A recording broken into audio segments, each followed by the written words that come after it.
What's happening, everyone? Welcome to our Tuesday live stream here on Nights of Last Call. I am Derek Melinda, the most hated person on the internet. That's not 100% true, but it does feel like it some days. Hopefully everyone is doing okay. We are here, still in the process of sort of revamping and rebuilding sort of the channel, the way forward, in the lieu of the incident that occurred at the beginning of last month, or, well, 3 weeks ago. We'll call it 3 weeks ago. No spoilers. But, it gives us an opportunity to figure out some interesting other options to do, and we're going to look forward into that. And in the meantime, we're here live, and we got a bunch of people in the place. We've got, we got everybody in here, huh? Well, we got all the best. We got the top hits. We got Zolgathor. We got Damien. We got Michael G. We've got Total Entropy, Mr. Stephen Palmer himself. Kay Steinwein's back. Hey, what's going on, Kay Steinwein? Tori's here. Concerned about Foundry, but we can talk about that.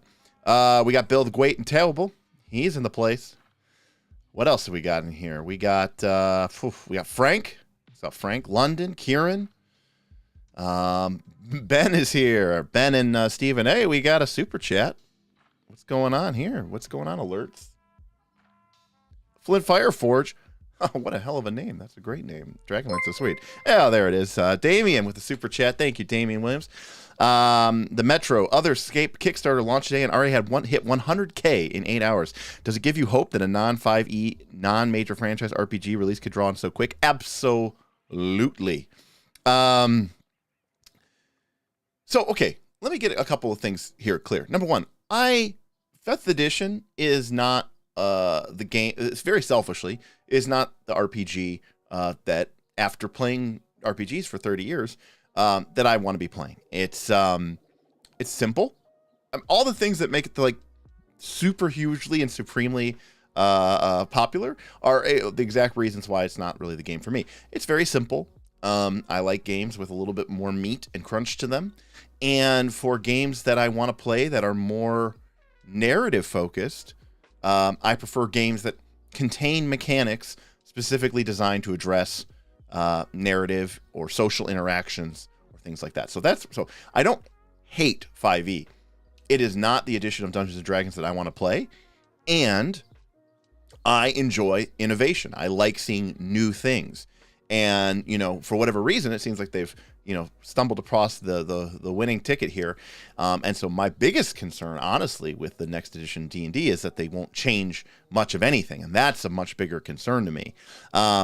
So with that being said, Kickstarters like Avatar or this Metro Otherscape, those are very, very, very supportive to me because, what I want to see is I want to see these publishers do really, really well because then they are going to be, that next brilliant, the next person who's going to design the next great RPG is going to think, okay, I'm going to make the RPG that I want to make instead of thinking I'm just going to make another 5e clone. And who knows, maybe that next brilliant RPG is going to be the holy grail that I have been looking for the last, 25 years. In terms of finding a game that just does it all. Or at the very least, it'll do something very, very well that I'll appreciate and want to be a part of. So, yeah, no, it does give me a lot of support. It gives me a lot of hope. And, I know that there's a Cyberpunk Kickstarter going on right now as well, which is using Powered by the Apocalypse. It's kind of actually using City of Mist, but it's fundamentally a Powered by the Apocalypse engine, although it is a bit different. And that's doing quite well as well. So these are all really good things, and selfishly, even if the industry continues to grow and thrive, I hope there continue to be creators who are satisfied, not chasing just the almighty dollar. I know capitalism teaches us that that is the way to go. But I think that there's a lot to be gained by making some of these smaller press titles, even if they don't make as much money. And okay, I mean,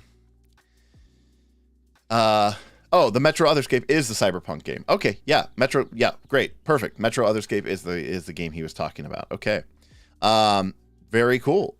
Broken Compass, which also is on my list of things to buy. Thank you, Ben, for making me spend even more money. Ben is one of the people from our Patreon who's probably been responsible for possibly for me spending the most money over the last couple of months, but I guess fair is fair. I've made other people spend a lot of money as well. I think, fundamentally, I think that the issue is, for me, I like it. I like systems to be exclusive, because if you're going to play in this system, then you're going to be forced to pick up a new game and learn a new rule set. And it should come as no surprise or anything to anybody on this stream or anybody who's watching our show that I encourage people to learn new systems. I love reading and learning from new RPGs. There are plenty of RPGs that I've read. I admit I will never play them for a variety of reasons. Either I feel like they're unworkable or the subject matter isn't something that interests me. But I'm glad that I read them because I feel like they make me a better game master. They make me a better player. They make me a better designer. They allow me to take a lot of these concepts and themes and maybe change the way that I play other games. And so I feel like the more that happens, the better. Hey, we got a tip for Steven. $15. Spending money on RPGs is what we all do here. Knowledge is power. Yes, very much. Knowledge is power. And learning and expanding your scope and supporting these small creators is definitely a good endeavor. Steven, not Stephen Palmer, but Stephen from Roll for Combat said it today on his live stream with Rules Lawyer that the best way to support these people is just to buy their product. Vote with your dollar, vote with your wallet. But for me, if everything becomes attached with a 5e compatible version, then I feel like you have less of an incentive. Jason B tipped $10. Just found out today that PF2 is not a story game. With Paizo now doing APs for what? There is a need for classic dungeons. So guess what, boys? We are going back to the dungeon. ADA compliant, of course. So, yeah. So, one of the things that let me finish up what I was saying, and I'll talk about that in a second. Thanks, Jason B. Appreciate it. Yeah. So, when everything comes out for 5e. That doesn't put a lot of pressure on you. If that really cool new Cyberpunk setting with some really cool options comes out with a 5e compatible version, yes, I mean that's cool. That's good for everybody, I guess. But maybe there's a bunch of people who would have finally been pushed to try something new, and they don't. It's easier just to go with what you know and to stick with the game system that you've spent the last 5 or 6 years learning. And I think that exclusivity makes it so that you're more likely to want to pick up that new game or try that new system. And I'm all for that. I think that is, I don't think that's being elitist in gatekeeping. I know that some people feel like that is me being elitist in gatekeeping, but I don't think it is. So what Jason B was referring to is earlier today on the aforementioned Roll for Combat live stream with Steven and Mark, formerly of Paizo, now of Roll for Combat, they were talking about rules and rules interaction. I think something came up about diplomacy, and I even think so. The Rules Lawyer gave us a shout out. He talked about how, especially when it comes to skill checks, I like to have the players roll first, roll the die, see what the result is, and use that as a guidepost or a signpost sort of to describe what they're doing. That way, if they roll really poorly on a bluff check, they actually can act out or role play or describe why it is that they made such a terrible bluff. That way there's not this incongruency between some really cool action that you took in the fiction and then the mechanics don't really support what actually ended up happening. And Mark said on the chat that things like diplomacy, as opposed to something like fighting or combat, which has all these rules and interaction, and you can flank and you can speak flat-footed and conditions. Something like diplomacy doesn't really have any sort of mechanics around it. It's supposed to just be a one-time check and you're done, because, as he said, Pathfinder 2 is not a story game, right? It's a heroic adventuring game with a whole hell of a lot of combat built into it.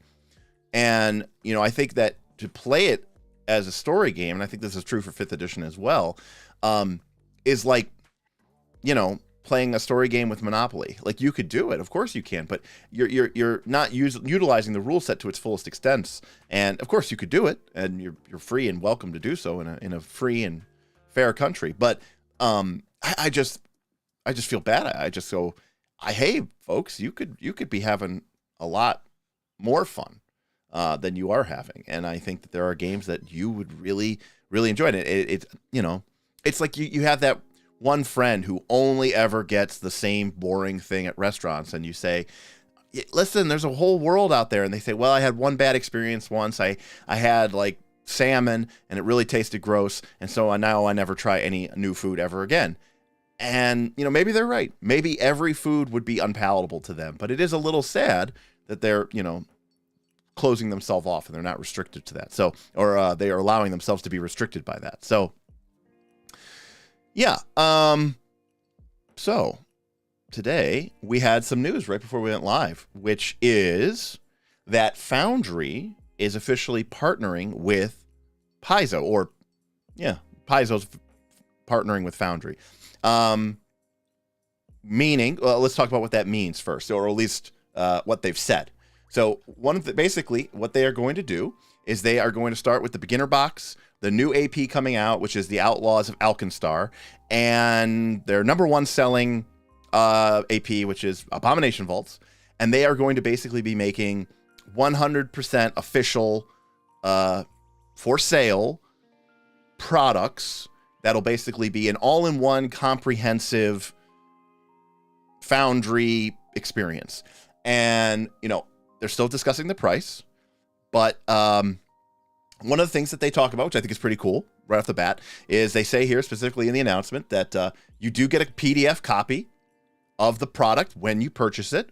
So A+, right? You don't virtually, are you buying it twice? Kind of, sort of, if you buy it in print. But fundamentally, if you purchase the products converted for the Foundry tabletop, you get PDF through your Paizo store account as well. So, yes, this is a move for them to get into this digital space and maybe increase their product offering. There's a whole thing about, if I already bought the PDF, do I get a discount? And they even say yes. I don't think they really should have had to do that, but they're saying that they will. And here's the real crux of it, which is, how does this differ? So if you're like me, I ran Abomination Vaults on Foundry when it first released, and I used the PDF to Foundry converter module, which was really incredible piece of programming, and it worked extremely well. This strip went through. You had to have an official PDF license. You couldn't use something that was pirated, but it would go through. It would strip out all the maps. It would put them in as scenes. It would take all the monsters, stats, and the actors. It would make actors for each of those. It would take all the pictures. It would put them into journal entries, and it would even do a pretty good job of putting in walls. So this was a really incredible piece of software, and I thought it was really, really well done. But like most things for Foundry, it was not really done for profit. And in fact, the person who developed that goes by the name of Fry Guy, and they actually addressed him in this announcement. In fact, they even reached out to him for a statement. And he basically said, PDF to Foundry was always a temporary solution in my mind. And he had announced previously that he was stepping back to developing new fixes or new content for it. So as it was, he even said this was just a stopgap, something that I could contribute to the community until such time as maybe, the official people got their shit together and, put something together. And it seems like they have done that. So this, in a sense, has this guy, Fry Guy's, blessing. And he even goes on so far as to say, honestly, I am relieved by this announcement. Keeping PDF to Foundry up to date has been pretty stressful, especially when I've fallen behind on the AP releases. And can you imagine trying to have to keep up with Paizo's release schedule? That's enough to stress out anybody. I've put off working on the PF2E system to instead add content to PDF to Foundry, and not having to maintain PDF to Foundry means instead I could focus on core Pathfinder 2nd Edition system updates and let better people qualified to make amazing conversions. I think this is an arrangement which will be better for everyone. So what does that mean? Well, what are they talking about here? Well, a couple of things that they're going to make available. One is going to be upscaled high resolutions of the maps currently not available through the PDFs. That's pretty cool. But they're also talking about including fully immersive exclusive maps using all the different layers, like the foreground layer, tiles, all those things in Foundry that I never use and I never really see anybody use because it's just too much work. They are going to put those in for you. High resolution specific tokens. Very excited about that. Specific to the encounter. I used to have to build all mine with Tokenizer and all that other shit and download art, and it was a pain in the ass. Ambient playlists, sound effects, and music using your Sirenscape sound library, as well as with journal entries specifically edited and organized with detailed instructions to provide the best integration with the Foundry systems. And script macros to conveniently allow GMs to automate events like complex combats and hazards. I think this is amazing. I think this is very, very, very cool. Yes, Sirenscape. Sirenscape? Sirenscape is how you pronounce that. So this is very exciting to me because I think that I think this is a great win. We know that Pathfinder 2nd Edition is very popular on the Foundry platform.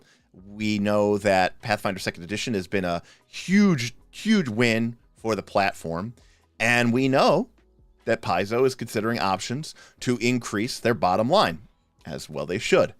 But this is a move that I can get 100% behind, because in the land of digital content offerings, anything that you can do is to make it easier for folks to just download something and play is going to be a win. And if it could put more money in your pocket, so much the better. If they can really create really incredible, really utilize the full might of Foundry and not have to make your end user have to be some damn JavaScript programmers that they can write script macros in order to run it,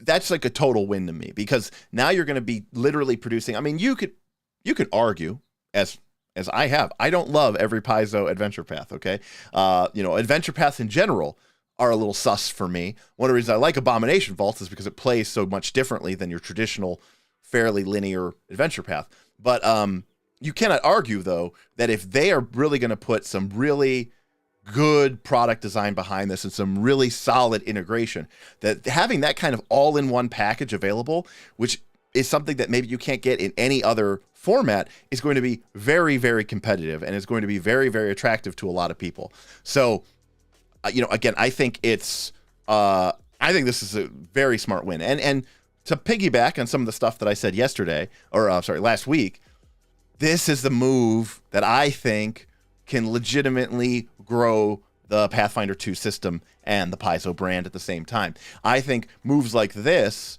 where you create extremely high quality, well-supported product integration with a tool that that your customer base is using, that that your customer base wants to use, and instead of fighting that, you think, okay, number one, can we monetize it? And number two, can we do it without screwing people over? Can we do it by actually giving them value, right?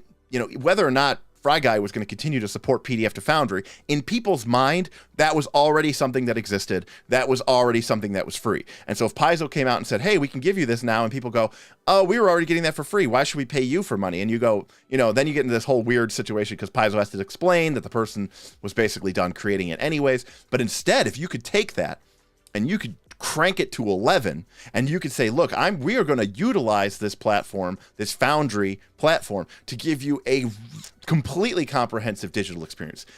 I have talked before about the pros and cons of the digital virtual tabletop. There are cons. I think you lose some of that immersion that can come with theater of the mind, and you can lose some of that touch that comes with being in person.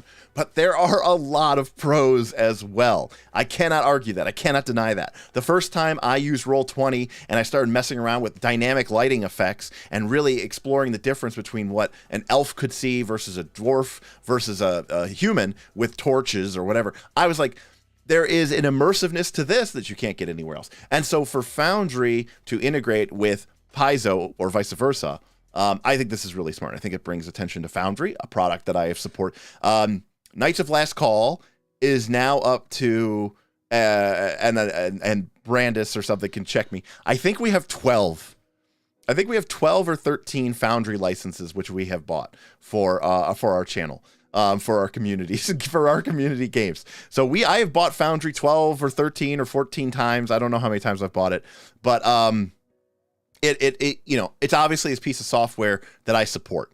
And of course I support Paizo. So if they could both make money while giving me, the end user, a better product and a better experience, and do so while also pushing their flagpole game, that to me is a win-win.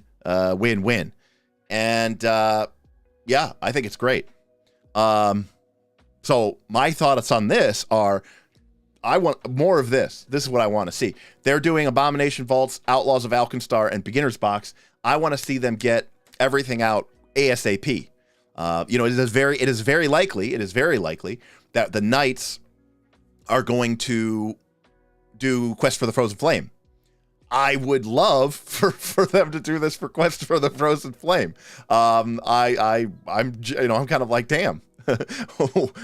Where's the module that I'm about to run? Like, come on, this is just a smart move altogether. And again, from a business perspective, I understand why they want us to release 5e stuff. I get it. But again, for me, selfishly, as a Pathfinder 2 person who does not really play 5e, I want to see more people playing the game and the system that I enjoy. And I don't know. I don't feel like that's an elitist or gatekeeping, thing. I'm not saying you can't play it, but you should only have.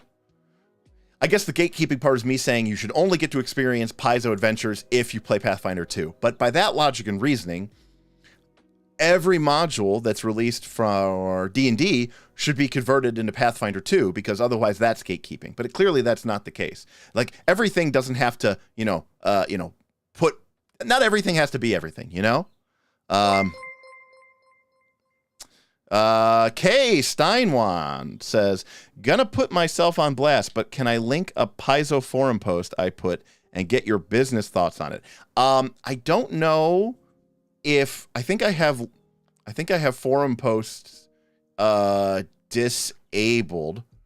So you might be able to put a post as a comment to this video. And you could try posting it. I'll take a look. I'm down. I'm down to look at someone's post. But yeah, try putting it in the chat. If you can't, put it in the comment section, and I may have to go find it. And even then, it might get filtered, but I should be able to find it in the filtered comments held for review part. So hopefully we can figure it out. But yes, I'll take a look at it. Zolgathor asked, do we think going forward? By the way, I'm sorry, I got right into it today. Let me do my spiel. Hi, Derek. Nice last call. We make no money off of YouTube, so we are reliant upon the largesse and generosity of viewers like you, and of course our Patreon. Thanks to the streams and your generous tips and donations, along with the extreme continual generosity of our Patreon, we are able to do things like buy 2 maxed out Forge servers and 15 Foundry licenses to provide for our community. And we do that because the community deserves the best, and we try to give it to them. So if you are interested in supporting this channel, this community, I encourage you to take a look in the link below. There's a link to our Discord, or a link to our Patreon, which gets you access to our Discord, amongst other benefits. We have a new mega community Pathfinder game called Northern Reaches, where we have 50 different players and GMs all running a game in the same shared world, same shared universe. Very, very cool. Very excited. In fact, Bob isn't going to be in the chat tonight because he is running a group of adventurers who are out of Northport, who are heading out to the sunken coast to explore an ancient tomb rumored to be full of undead and hopefully treasure. We'll see how Bob does. Part of me wanted to crash his stream and put it live on the internet, but we'll let him do what he needs to do. So yeah. Okay, so let me hop over. Let me see if I can get. So, anyways. Zolgathor and Dwarves and Goblins, yes. No, Zolgathor, that is for our night school ongoing our Night School ongoing series. This was a separate dungeon that Bob has built sort of just to get something out and playing that he's running for our people at home. Because, of course, obviously everyone in our Patreon has seen the Night School. They would kind of know all the secrets already of it. So his dungeon is more designed for his at-home group who really don't watch this channel. And so it'll be more of a surprise for them. So, yes, it is ironically called the Tomb of Bob. Well, Calderia Q, welcome. Floyd says, wait, how do you access community gaming Discord? Can't seem to see it. Well, Floyd, anybody can, if you go to your role assignment in the Patreon, you'll see a section entitled The Northern Reaches. And if you react to that with the little mountain emoji, that'll give you access to the Northern Reaches section. That being said, our Northern Reaches community game is only available to our patrons of our Knight tier or higher. So you can join our Patreon for just $3 a month at the Squire tier, and that'll get you access to our Discord. But for $2 more a month, you get access to all of our bonus content, our monthly live streams, and our Northern Reaches mega game. So $2 more a month. Oh, well, Floyd, in that case, go into your role assignment in the Discord, and you'll see a section entitled Northern Reaches, and you'll click the emoji for the little mountain that'll give you access to that channel, and then you'll see all the stuff. We've produced like a 15-page productive player's guide for it. We have a 12 or 14-page game master campaign guide. Maybe I'll show it here in the channel, but a lot of people have seen it. But all right, K Steinwand has asked me to take a look at something, and I feel indebted to do so. So let me take a look. All right. All right.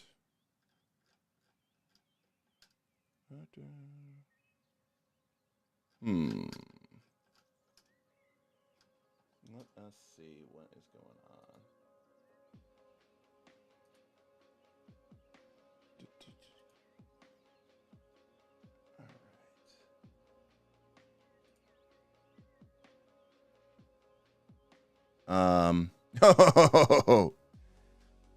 Wow.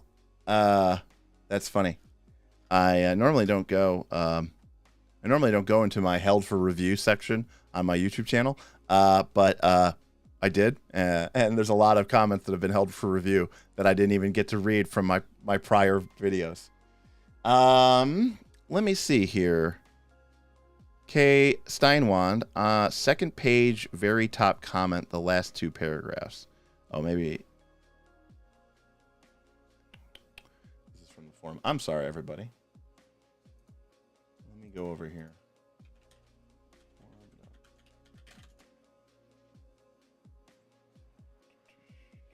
This is very exciting stuff, I know. I'm sorry. Hopefully everybody is having a good time.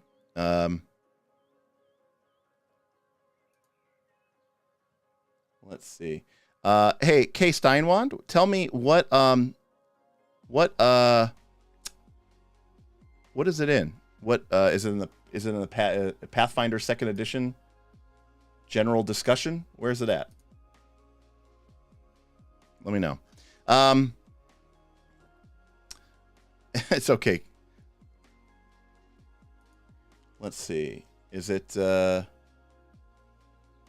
yeah, so just let me know. Let me know. Hey, Ben. $50 have to set sail for the 7th sea. Have a great stream. Thank you very much, Ben. Ben with the $50 tip. Ben is, of course, one of the main reasons why I own 7th Sea. In fact, I would argue he is the reason. Very, very, very, very generous of you, Ben. Enjoy, Stephen, enjoy your 7th Sea adventure. I'm excited to read more about it, hear more about it. It's definitely on my list of systems I want to try. So thank you, gentlemen, for inspiring me with more RPGs. You guys have fun. Thank you very, very much, and we'll see you. Okay, sorry. All right, we're getting here. Paizo blog about the partnership. Oh, see, Pathfinder. Okay, I love Paizo, right? Their website needs to be nuked from orbit. Like, I'm talking about High Inquisition, Warhammer 40K, Exterminatus, right?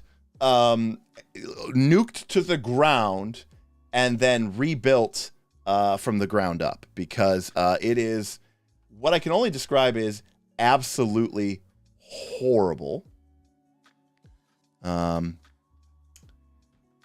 don't where is the blog? Is it part of the community? Okay, here we go. Paizo blog. Okay. All right. So, okay, I found it. Isn't this what we were talking about? The virtual content post? I'm confused. Second page of the forum. Okay. God. I need better descriptions, guys. I need better instructions. I'm not very smart.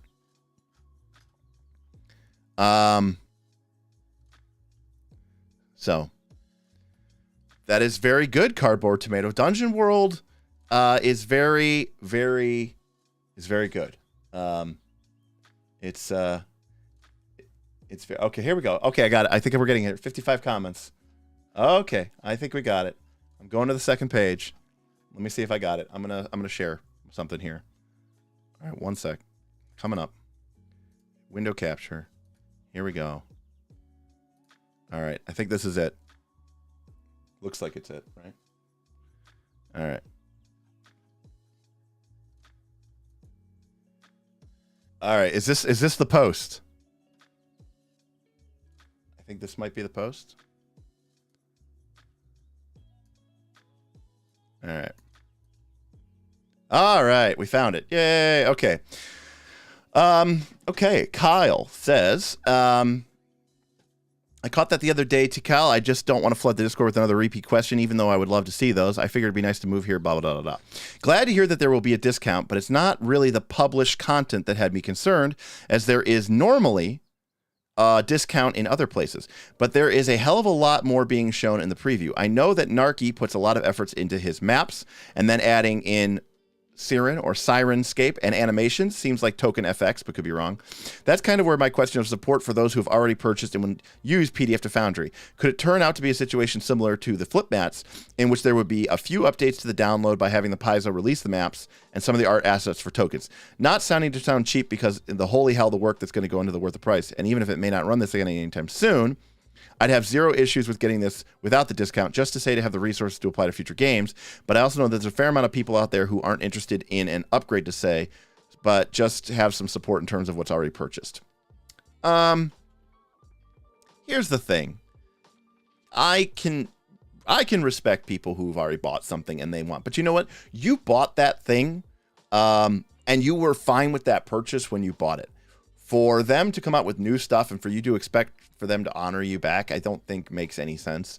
They are putting more work into this, and if you want access to that, even if you are buying most of what they already offered, I don't know. Too bad, so sad. I don't know what to tell you. I mean, are they going to go back and rebuild every single old AP? I would actually hope so.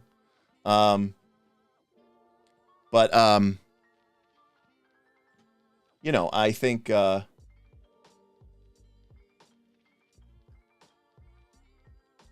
it's, you know, I personally feel like they I think that they should just buy it. I don't know. Yeah, I don't think that there's going to be, you know, I mean, I will say that if you buy it and then they make you know, if they make updates to it, I think that you should, you know, be able to get those. But just because you bought the PDF, I mean, it sounds like they're already going to give you a slight discount for the PDF anyways. So I don't know. I think I don't particularly think that's interesting. Kay Steinwein, let me know if that's what you were getting at. But yeah, I don't think it's going to be a problem. I don't see this as an issue at all. So I mean, I think gamers are too cheap as it is. I think you should just, I mean, if you want something new and shiny and they come up with something new and shiny, you buy more. I mean, I don't, you know, when a new edition of the book comes out and it has errata in it, you don't ask for you don't get like a discount because you bought the core book the first time. Like, that's just the price of paying or buying a product, right? You just get it. And in fact, if you bought the PDF, you do get the updated version of it. So it's like, yeah, I don't really see this as especially for if they were just literally just giving you, my thoughts about it business wise. I think it's great. I think it's smart, and I don't think that they should honor it. I think they should, if they want to offer people a discount who bought the PDF already, that's great. That's on them. They can give it. I don't know what these are going to cost. I don't know if it's going to cost $75 or $50. I don't know what it's going to cost, but if they want to give people a discount who've already bought the PDF through the Paizo store, that's fine. But the number of people who have always asked Paizo, who is a small, a small press publisher, essentially, and they want discounts from them. I can't even tell you how many times I got, frustrated when I was doing things like my woodworking hobby, which I do sort of as a side business. And it's like, obviously I'm an independent person who doesn't have like a huge factory, and I'd quote somebody a price and they'd come back to me and say, would you do it for half that much? It's like, would you do that to Target? Would you do that to Walmart? Would you do that to McDonald's? Do you routinely go up to a restaurant and, order something and then say, they're like, that'll be, $12.50. And you go, would you consider taking 10? No, you don't do that. You just pay the price. I don't know. So I like what Storm Phoenix says too. You want to get spenders. In most market segments, a lot of your money comes from just a very, there's a couple for every person out there who has bought one Pathfinder 2 book. There is another customer who has purchased every single Pathfinder book, who in hardback and in the whatever it's called, the stupid short paperback version. I don't like those. I'm sorry if you do, but I think they're silly. But the compact version, and they bought the collector's edition, right? Yeah, it's the Pareto Principle, exactly. And that one customer has probably spent as much money as 10 or 20 other customers. So that's the person that you want to go after, right? Paizo could drop all those other customers and not even see their bottom line shift that much. And they said that, by the way, Brian. So they said in their release, here, I'll read it to everybody. It says, I already bought the PDF. Can I get a discount? And it says, yes. In cases where the PDF version of the product is part of what Foundry provides, the cost of the PDF will be deducted from the purchase price of your Foundry VTT version automatically. So if the PDF is $10 or $15 and the system purchase is $50, and that includes the PDF, if you already bought the PDF, you're only going to have to pay $35. That is in their announcement. We'll see how the details shake out for that, but it does seem like they are basically saying we're not going to make you buy the PDF twice. So that seems reasonable. It seems like a win-win-win-win. And again, if they were literally, people would still complain. They would be choosing beggars, which is one of my favorite subreddits of all time. But they would be choosing beggars if this thing was literally just PDF to Foundry, but official. But it sounds like they are really going out. They are giving you a lot of value for the extra money. And quite frankly, I think they are going to use Foundry in a way that not many people have really utilized the platform. And so I'm really excited about that. Free PDF for buying the Foundry module and or discounts for the Foundry module for already having the PDF sounds super fair for the amount of work it will save me in setting up the game to run. And I couldn't agree more with DP. As it is, I was running Rise of the Rune Lords for about a month there, and that is not something that PDF to Foundry worked on. And it was a lot of freaking work, man. Like creating all those maps and using all that stuff. It's like, just being able to buy something and make it work and have it run. And especially if they are going to go that extra mile and really, really provide a lot of value and stuff like that, like with, using tiles and foreground layer elements and sound effects and script macros in order to automate hazards. And that's way more than I would ever have expected. Full sets of tokens. It just seems like a really, really great win for the customer and the system and the company. And that's the kind of wins that I would like to see, where as opposed to 5e, where I think that's I don't know that this, to me, this is a sign of Paizo saying we believe in Pathfinder 2 and Foundry saying we believe in Pathfinder 2 and we want to support it. We want to make it a great gaming experience online. And I like that. Also seems like a big shadow across the brow of WotC that always seemed anti-tech to me. Well, you know, they seemed like they were happy to get the money that they were getting and not put any further development into it, right? Like the development that has gone on the PF2E system module in Foundry alone has been nothing short of dramatic in engagement. In fact, my thing for almost every Foundry system, you know, is please make it official, pay someone to develop it, and then charge me money for it. Forbidden Lands did this. You have to pay to download the system module, but it's official. It's maintained. They hired people to develop it. It has their blessing, and I'm okay. I like that. Honestly, I like that. You know, one of the problems with the Legend of the Five Rings, like they are doing their best that they can with Legend of the Five Rings, but Edge Studios, who owns Legend of the Five Rings, will not give, because there is no OGL for most games, like there is for Pathfinder 2. But like Legend of the Five Rings, the Edge Studios will not give the developers of the Foundry system module, quote unquote, their blessing to use things. And so while they can put in game mechanics, because game mechanics cannot be, you know, don't fall under intellectual property laws, they can't put any of the details from the game in there. So they can't put any of the stats of the creatures or the samurai. They can't put any of the wording for any of the katas or the sujis or the invocations. They can't put any of the schools in. And it's kind of, you know, which is fine. It's basically like playing on paper, where you basically have to look it up in your own book and write it down. But it would be nice if all that stuff could be there. And it would be like, okay, well, if fine, you don't want to give people your free blessing to go create this Foundry system module, that's okay. Make one your own. Charge $10 for it. I'll pay. I'm okay with that if it's a one-time deal. You know, just like me buying a book. I do not, someone asked a question, I might have missed it, about subscriptions. I am so sick of software as a service.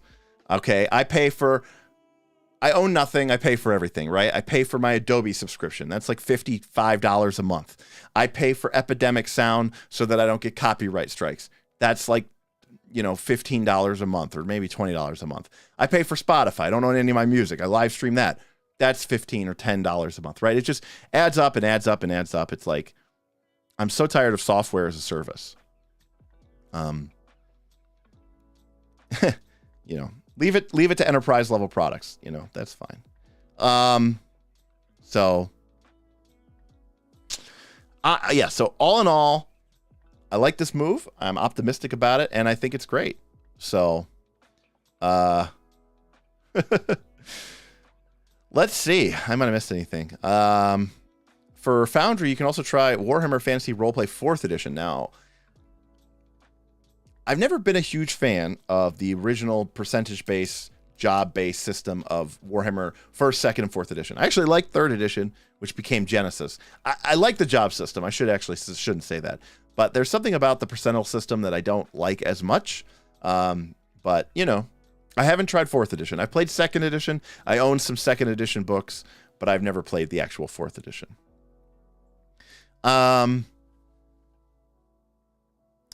So let's see. Yeah, very thanks. If you do have a question, you can leave me a super chat, or you can go to our Stream Elements page, because we get most of that money. We don't have to share it with YouTube. And or feel free to type question in big capital letters, and then put a colon, and then ask your question, because my chat bot thing will highlight it for me. But Q's are okay, but the big word question in all caps actually helps me really find it. Are you worried they may eventually turn Foundry VTT as a subscription service given the news? Yeah, but like it's one of those things where it's like I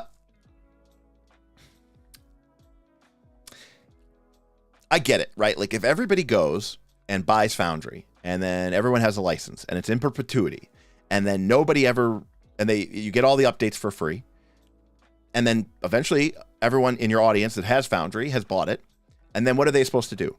Support it forever, and now their revenue income stream is zero, right? So, you know, it does put them in a weird situation or a weird spot, you know, and so I think things like partnering with Paizo is a way that they can build in income streams for their platform without having to change specifically to a subscription service. So I don't think they will, because I think they are doing stuff like this with Paizo and finding ways to make money on an ongoing basis, right? And I think that's important for sure. That is true. You are just rolling percentage. It's just in chunks. That's true. Except as I've gotten older, I'm the smaller the die is better. I'm fine with D6s now. I don't have time. We are all smart people that play this game, but and it varies from group to group, and it varies from person to person, obviously. But we all know there's a point in your game where the numbers get high enough that people just can no longer add them quickly. Like when it's D20 plus 5 and you roll a 13, like most people go 18 and they just get the number immediately. But the thing with the D20 is it's like there's a certain bonus. I don't know what it is. Maybe it's, plus 17 or something like that. There's a certain, it varies from group to group. It varies from person to person. But you get to a point where you go and your like brain stops working and you have to like start doing the math. And actually like adding the numbers up. The D20, because of its range, gets you there a lot faster. So I have come to enjoy D6s. Actually, I really enjoy dice with symbols on them now, and no one has to count anything. Math, while it is somewhat of my strong suit, it's not what I really came here to play. So let us see. No questions. All right, you guys are quiet. Well, all right, that'll be the stream. Thanks so much for coming. We'll see you next time on Nights. No, I'm just kidding. Let's see.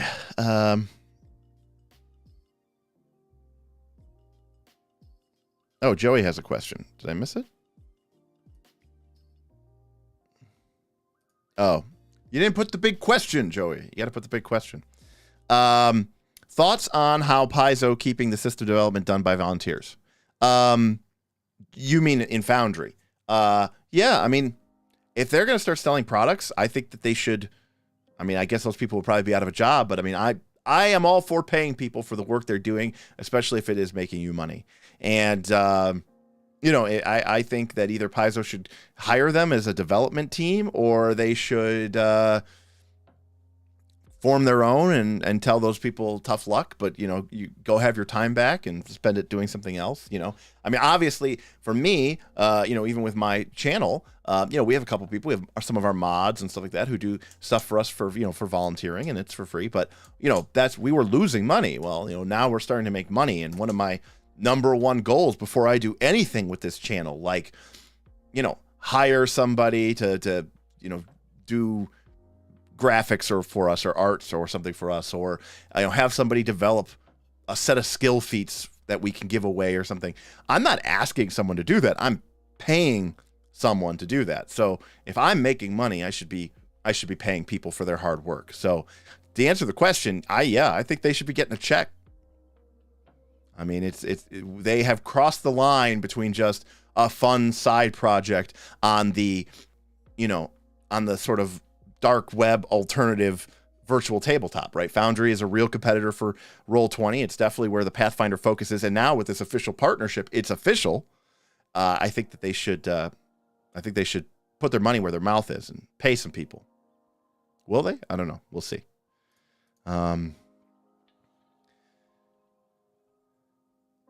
That's true, Total Entropy. They got them because they could say, well, we're not going to develop the system anymore. And, oops, sorry, So, yeah, I mean, that's just a wonky place to be in, right? It actually makes Paizo, and now, too, Foundry, assuming I'm assuming they are splitting this revenue stream from these digital packages, these digital adventure packages. They are now reliant upon a team of volunteers who is getting none of that income stream. That does create a weird situation. And it's exactly situations like that as a content creator, I am really trying to avoid with my team and with my community as much as possible. Definitely the case. Storm Phoenix asks, given the rise of popularity of VTTs due to the pandemic, I think going Foundry may actually bring people to PF2E. Thoughts? I think Foundry and a solid integration that is well developed and supported with things like today's announcement will do a better job of bringing people to Pathfinder 2nd Edition than producing the Abomination Vaults for 5th Edition in hardback will. So, yes. I mean, how effective is that going to be? I think that could be a lot more effective, honestly. So, yeah. Because the people who are going to switch are people who are already on the fence, right? People who are already on the fence are looking to leave the system. So giving them a book or a module that is in the system that they are on the fence about leaving, how is that going to help them make the decision to jump over, right? Instead,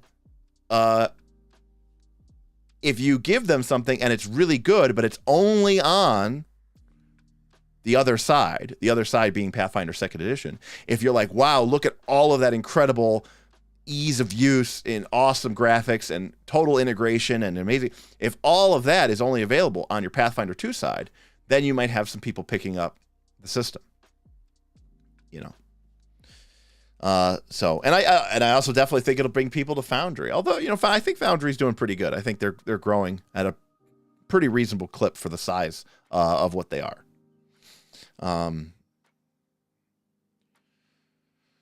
So, I mean, like, look, anybody who's smart. I mean, I played on Roll20. I did a 5th edition campaign on Roll20.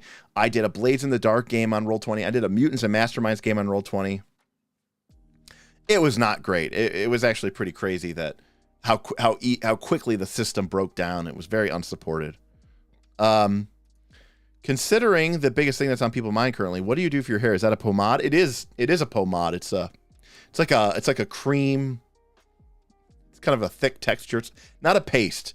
It's not a paste. It's more of a pomade. It's a little bit more gel-like. I'm actually usually not big into hair product, but when I wear my headphones, it causes my hair to fall down into my face, especially when it's longer like it is right now. It's actually longer than I would like it to do. So what ends up happening is the hair falls into my face. It irritates it. I get these little blemishes like here, and they're not even pimples. I can't even pop them, but it's just irritation. And so I really need to cut my hair for like the spring and summer, but it's still like 30 degrees and snowing here, even though it's the spring. And so I haven't really done it yet, but I'm going to. I just haven't yet. Anyways, so put it in there. I give it, I ruffle it through. I let it sit. I kind of, do a light comb, and then I kind of rub my hand through it. And then that keeps the hair out of my face so that I can, actually do my job without doing this a million times, which I tend to do. So yeah, let's see. What is going on? Well, what is going on is I think we are going to do a couple different live streams for our plays. I think what we are going to do is, we got a question. I'll answer that. I'll go back to what I was saying in a second. Is this a sign that Pathfinder 2E is going to survive, in your opinion? I don't think Pathfinder 2E. What does survive mean, Frank?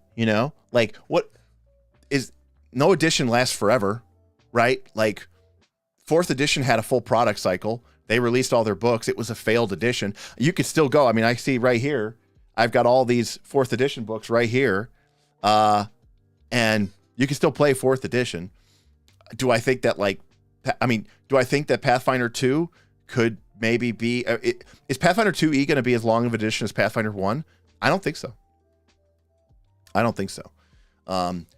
Could I see a world where, depending on market shift and market forces, you go from 12 episodes or 12 issues of an AP a year, plus numerous hardcover books, plus numerous Lost Omens book, to a reduced schedule? Absolutely. But I also think you should do that, expect that just even as the content grows. I mean, we're 3 years into this. By the end of this year, at August, at Gen Con, we'll be 3 years into Pathfinder 2nd Edition. We will have had the core rulebook, the Advanced Player's Guide, Spells and Magic, Guns and Gears, and Dark Archive. we are going to have over 20 core, 20 available classes, plus God knows how many archetypes, plus God knows how many ancestries. Like, you will have enough gaming content there that they are going to start to scrape the bottom of the barrel. There's only so much that you can do before you start saying, how are we going to continue to produce stuff for this game and make it fun and interesting? And they did kind of box themselves into a corner with the system. One of the advantages of a game like Pathfinder 1 is balance wasn't as big of an issue. So you could release stuff like, Mythic and just say, hey, here's something crazy and dumb. I don't know if they're going to be able to get away with that with Pathfinder 2, because so much of the game is built on this structure of being, balanced or tight math.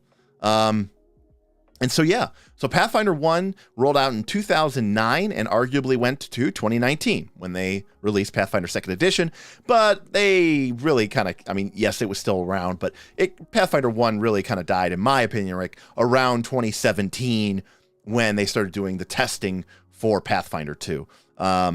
And so, if you go from 2009, the official drop dead, the date of the edition's demise was 10 years later in 2019. But realistically, it was 2017. So that's 8 years. And that's, I think, pretty long. So if we assume that Pathfinder 2 is maybe going to go for 6 years, we're halfway through the life cycle of the game. My general opinion, a lot of times the second half of a game can be very bad, as it was, for example, for me with 4th edition D&D with D&D Essentials. But it can also be very good, like it was at the end of 3rd edition, because they were getting ready to do 4th edition. And you start to see some of the elements of design from the next edition of the game kind of work their way in as a playtest. I don't think Pathfinder will do that as much. A great example of this, in Pathfinder, Pathfinder released Unchained at the end of, Paizo released Pathfinder Unchained for Pathfinder 1 at the end of the Pathfinder 1 series, and it had a lot of elements that if you read that book, you go, oh, okay, this is stuff that they wanted to play with and made its way into Pathfinder 2nd edition. Things like 3 actions, things like, making less attack, not having like the iterative base attack bonus like you had at 3.0, but instead of having these sort of almost map attack type things, all that stuff was in Pathfinder Unchained. And they, it's kind of like a preview for what's coming. You tend to see this at the end of editions. Floyd, I do agree with this. If they do Mythic, one of the things I've talked about on this channel a bunch is there are areas of the game that I think are underserved and underrepresented. And quite frankly, they could never release another class again, and I would be totally fine with that. I think there are too many classes of Pathfinder 2 as is. I would have focused on archetypes. If they do Mythic, I think you would totally do it as archetypes, and I think you would make them stronger, and I think you would buy that into the game. But again, it's still kind of difficult because the game is based around the idea of, okay, even if the game isn't balanced, though, you should know just how powerful the PCs are, because that's like part of the core concept. It's part of the core conceit of this edition is being able to, if you want to, challenge your party. And so then they'd have to really do a good job of figuring out a way to make Mythic characters more powerful while still being able to express that to the GM and say, here is what a moderate encounter looks like for Mythic characters. Here's what a severe encounter looks like for Mythic characters. Matthew asks, are you going to do a session 0 for your new campaign? If so, will it be live on YouTube?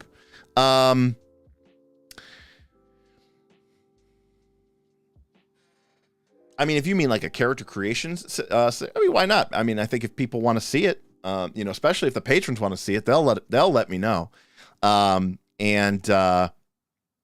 certainly think it could be valuable to show that and showcase that, and it really depends on what we want to get out of the session 0 experience. In terms of setting expectations, my players would likely be under contract to play on the live stream. So they'll know that part of the expectation. But in terms of like building the characters and making decisions as a group and building a party together, yeah, I think that'd be pretty fun. And to that end, I am strongly leaning towards Quest for the Frozen Flame. There's a lot I like about it. Again, it has a different style and tone of game than I'm used to running. I like that it is 1 to 10, which is really fun for me. It's not quite as intimidating as running a full campaign, which is tough to it's tough enough to do it when you are a home game. It's really tough to do when you are a small content creator, because a lot of things could happen. You have no idea what's going to happen with your channel and all that other stuff. Right, it's a night school and an actual play all in one. And I've read through the first 2 adventures, and it looks like it's a nicely put together AP with they are linear. I accept that. That is part of the price of doing that, which is why, as I was saying, we will likely do something where we go Pathfinder 2, week off, Pathfinder 2, week off. And, so basically 2 Pathfinder 2 live streams a month where we play the game. And then with the other 2 weeks, probably do something else, right? Where we play something like Dungeon World or Blades in the Dark. And I probably would avoid doing one-shots. I don't really like one-shots, but I do like mini campaigns. 6 to 10 sessions, I think is a really good amount for people to enjoy the game. Hey, thanks, Bill.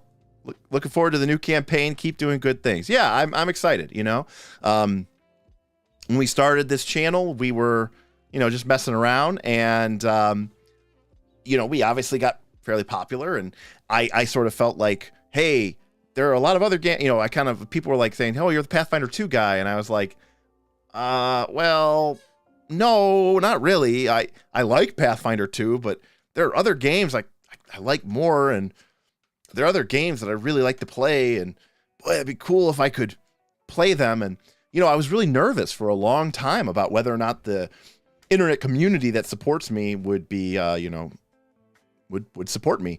And, and this is again where Patreon is awesome, because, I don't have to worry about 4,000 or 5,000, subscribers. I obviously it's nice that if everybody, is enjoying the videos and we're getting some views, but really all I have to worry about is keeping like 150 or 200 people satisfied and happy. And finding a few people out of the many thousands who decide that, our cup of tea is their cup of tea and they want to support us because they keep the lights on. And with their blessing, I feel very empowered to do things. And of course, because they are so frustratingly positive and optimistic, when I ask them most of the time, what would you like to see? Their response most of the time is something along the lines of, whatever makes you happy, Derek. Whatever you think you want to give us, that's what we want. And it's like, damn you for being so open. Let us vote for the PCs, all leshies. We all every tier would have to go up to $25. Everybody would have to be a $50 a month tier for me to do that. John Harrison asks, would you consider playing Shadow of the Demon Lord? I would, actually. I think that's a cool system. It's a cool world. It's not a world that I would want to play in for months and months and months. Because it is that kind of grim, dark, Warhammer Fantasy-esque world. But I like the system. It has a lot of the elements of 5e that I do like are kind of represented in that game system. But I think the class structure of Shadow of the Demon Lord is brilliant. I love how you have the 3 different tiers of classes. I like how they handle spellcasting. I like boons and banes. There's just a lot about the game that I do really, really like. And is that something that I would want to play again for many, many, many, many levels? No. But is that something that I would play for like a 6 or 10 session campaign, sort of a mini campaign? Absolutely. I think that'd be a lot of fun. Not saying that we will, but it would definitely be on my list. It's been on my list for a couple years to play, actually. Probably longer than that. Shadow of the Demon Lord came out roughly around the time that, not that long after 5th edition came out. So, I do hate that troll barber, Zolgathor. If I could give you a hero point, if you were in the Patreon, I would. I don't know if Zolgathor, if you are in the Patreon. If you are, let me know what your Patreon ID is, because I don't recognize it, but I'll give you a hero point, because that is true. I did hate that barber. Let's see. Have I ever played Carbon 2185? No, I have not played Carbon 2185. Let me take a look at this. All right, Cyberpunk RPG. Using the 5e OGL. Well, that would probably be why I haven't. But no, I have not. Cyberpunk and I are very weird. There's a part of me that likes the idea, the conceit. I have a bunch of William Gibson books up here, Neuromancer and some of that old school of Cyberpunk. But there's just something about it that I don't quite grok with. And there are people on our Patreon who are always trying to push Shadowrun on me, and I say, I don't know what it is. The closest that I really get to enjoying Cyberpunk is sort of post-humanist transhumanism sci-fi. Eclipse Phase is one of them that I think is really cool. That you have to look it up. But it's this idea of like living in a society where we are in a post-singularity, post-scarcity world. And Eclipse Phase is definitely one that I thought was really, really cool.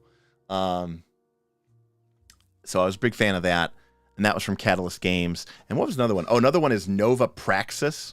So those are two post-singularity sort of transhumanist sci-fi RPGs that sort of dabble or touch into the cyberpunk genre, because usually you're some sort of, operative who works outside of the law and you're sort of a fixer. So it has some of the elements of cyberpunk, but it doesn't have that same level of dystopia as some of this post-singularity transhumanism does.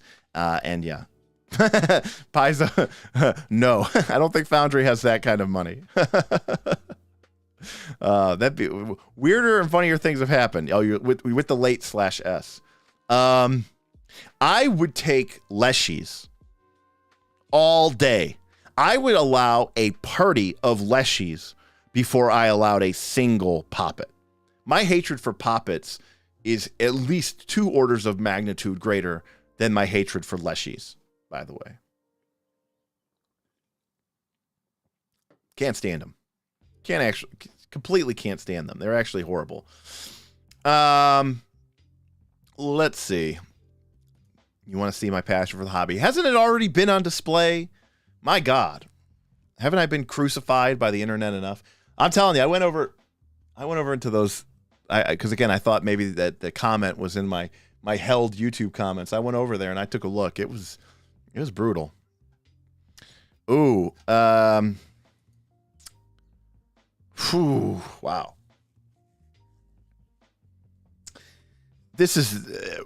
That might be the hardest question I've ever been asked. Leshy is definitely on top. The question is, so that's a no-brainer. Leshies I prefer over those other two. But do I hate Shoonies more than I hate Poppets? Wow. Okay, I'm going to say yes, and I'll tell you why. So here, I think it goes Leshy, Poppet, Shoonie, because here's why. There is a completely... Thank you, Damien, for being a true hero. on point. There is a world in which I could see, sort of a Child's Play, Chucky the Doll type situation, but without the evil, murderous spirit component, where I could almost see a world where, in a very specific circumstance, which very much fit the campaign and was very genre appropriate, and it was like this, not a freaking entire race of people, not an ancestry. This is a one and done. You are the sentient puppet that exists in this world. You're not an ancestry. You're just one. I could see a world where that could almost be cool. It would be sort of a very much in the spirit of a lot of Paizo books. It would be some sort of weird occultic spiritualism, post-Renaissance Victorian England, weird Cheerio chap with people in tall caps riding those bicycles with the big wheels, which is what I think, honestly, it's what I think Eric Mona wants to turn Golarion into, by the way. And I'll fight you on that. 100% that's what he wants. But I could see a world where this could be a thing. But the Shuni is just dumb no matter what. The background of the Shuni is stupid. Their shtick is stupid. They look stupid. The fact that those are like the chosen of a rodent. Everything about them is so dumb to me. It's like the Star Wars equivalent of when they make a character and they put it into the new Star Wars film just to sell toys to children. That is what the Shuni is to me in TTRPG worlds. So yeah. All right. Kendall asking why I don't like leshies. It's a complicated question, a complicated answer. I think the main reason I don't like leshies is because, generally speaking, I don't like cutesy things. And there is just an element to the way that I was raised with role-playing games, of a certain way that I think of characters. I've said this before in other places, but I really kind of don't like anything outside of the core 6 races. I like humans, I like elves, I like dwarves, I like gnomes, I like halflings. That's really about it. Half elves, maybe half orcs. I don't, anything that's, I kind of like everything to be kind of like a Star Trek alien, right? Where it's like, oh, it's a human, but it's got weird ears. That's kind of where I'm at. I don't like leshies because, number one, the game even portrays them and paints them as this very rare and this very secretive and this very unusual set of circumstances. And to create a culture out of that seems disingenuous to even the nature of how these creatures come to be. Secondly, it's just absurd to me. Again, I don't watch anime. I don't watch children's cartoon shows. For me, this sort of, when I think of like Team Avatar, right? Momo, the little flying lemur, like that is where I think I draw the line. Like with like creatures like leshies. I'm fine with leshies as a familiar. Like if you want to have the little weird creature that's like, but don't make that a main character. And that's kind of where I'm at with that. So I just think they don't have what I would consider to be the credentials to be a heroic adventurer. And I think that the way that people play them and the way that people portray them is also very flawed. They are these weird, mysterious creatures that spontaneously are created through the power of magic. They should not be adventurers. They should be held to a higher purpose than that. They're not just some, scoundrel adventurer like any of these other people who just get, born and died, by the hundreds and if not the thousands every day, like life is cheap. Like, I don't know. It's almost like I respect them more than maybe the people who play them. Oh, and then the absolute last one, this is just totally me being whatever. I just hate cute things that are cute just for the sake of being cute. So, when they make all these silly portrayals of leshies and everybody's art with the leshies, and it's like, giving, people with, hey, here's my cute little leshy. He looks like a cactus, but he's wearing a cowboy hat. It's like you're playing a game where you like have a weapon that has the fatal trait and you're like smashing people into like pieces with it. Like those two things just don't jive to me, Like if you're playing No Thank You Evil and you want to play the intelligent cactus with a little sombrero or a little cowboy hat, that's fine. That's No Thank You Evil. That's made for children. But like, don't be, don't be that way. So,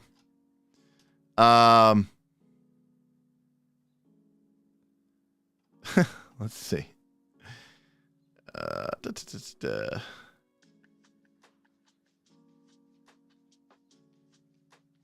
Why does the internet hate me?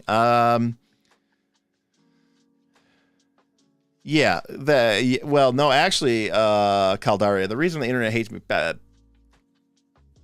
Pathfinder people hate me mostly because I sometimes don't agree with every decision that Paizo makes, and because I don't like every book that they produce, and because I think there are mistakes in the system.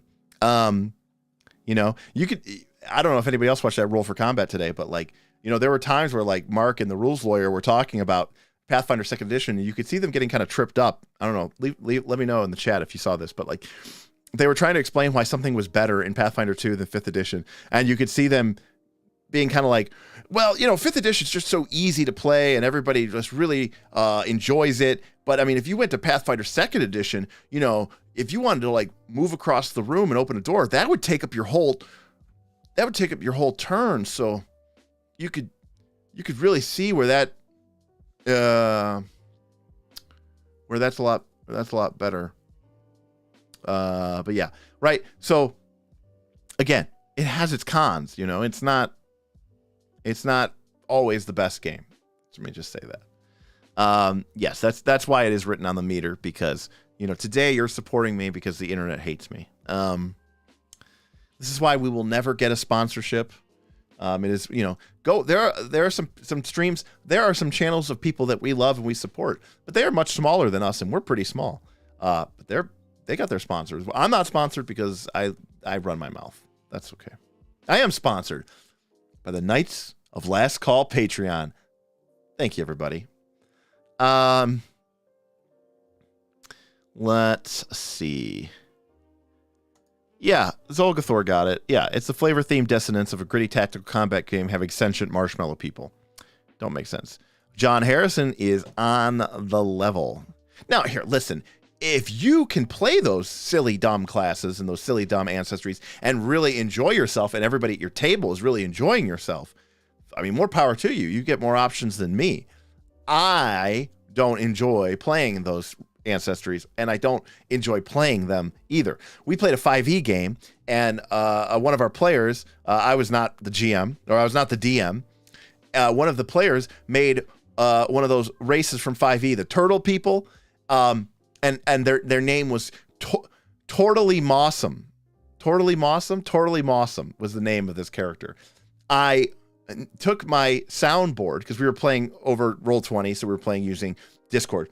I took my soundboard and I loaded it up with Shredder quotes from Teenage Mutant Ninja Turtles, so that every time he took damage or anytime he went unconscious, like when he went unconscious, I would play a soundbite that would have Shredder going, you know, tonight I dine on turtle soup. You know, and just, you know, I'll get you next time, turtles, right? Like, I had this whole soundboard set up to mock him whenever he struggled or died or had any problems, because I hated that. And he knew that I hated it. And he knew that I mean, for God's sake, he named the freaking turtle person Tortally Mossum. Now, why? It's the long con troll, right? The long troll. So, and we did wipe several sessions later, and it was the best day ever. And it was pretty great. Let's see.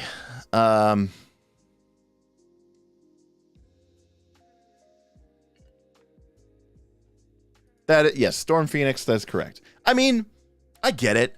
I'm abrasive. I'm older than a lot of the content creators that are producing stuff on the internet. And I'm not shy about my opinion. And it's a silly game with silly make-believe. We're playing dragons and elves. Heck, I'm playing elves and dragons fighting each other. You all are playing animated plant people and, you know, living pugs people. So your games are even sillier than mine. So it seems very silly to get so worked up and upset about this. And, you know, if you say something about someone playing Pathfinder 2, it's like, I play Pathfinder 2. I had someone in my comments start trying to talk to me about it. He's like, does someone want to tell him that Paizo used to make D&D adventures? It's like, dude, I was a subscriber for Dungeons & Dragon magazine for the better part of 20 years. Yeah, I know that they made those adventures. I owned them. I've run them from the magazine that they were originally published in. Yeah, by the way, complete troll. The guy who is Tortally Mossum, his next character was a human cleric named Hugh Man. Again, I stress, I was not the DM in this game. Otherwise, there would have been some rocks falling. Well, okay, here's the thing, John.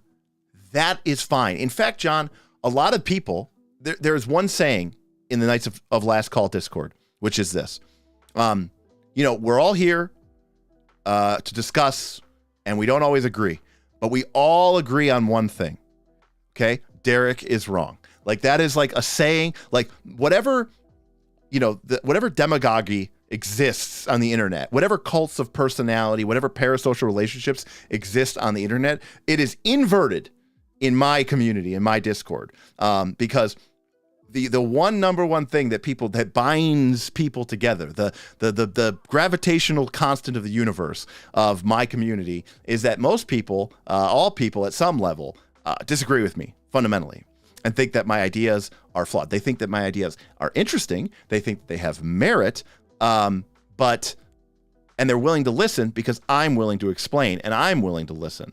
But just because you disagree with me doesn't mean that we have to hate each other. Just because somebody thinks that they're, playing Shuni, that's fine. I have absolutely no problem with that. I don't like it. And as a GM, it's important for me to enjoy the game that I am running, and so I don't allow them in my game. I don't allow people to make evil characters. It's not the kind of game that I want to run in your standard typical fantasy game. I mean, if I'm playing like a Blades in the Dark game or something, then yes, obviously the characters are very evil. But yeah, so for me, it's me just saying, hey, here are my opinions and they're mine, and I'm not going to sugarcoat them for you. And if people want to treat that as being abrasive, if people want to treat that as me being an elitist gatekeeping shithead, well, I can't change the internet's opinion. So, and I'm not really trying to, which is, the most important thing. Yeah, it's like NPR. It's like, today's live stream is brought to you by viewers like you and a generous grant from the Knights of Last Call Patreon Foundation, increasing awareness and education in RPGs. We'll be back with Around the World with Melissa Fox and Dan Gilbert at 6. Let us see. Thank you, Damien. I appreciate you for kicking us off today. Yeah,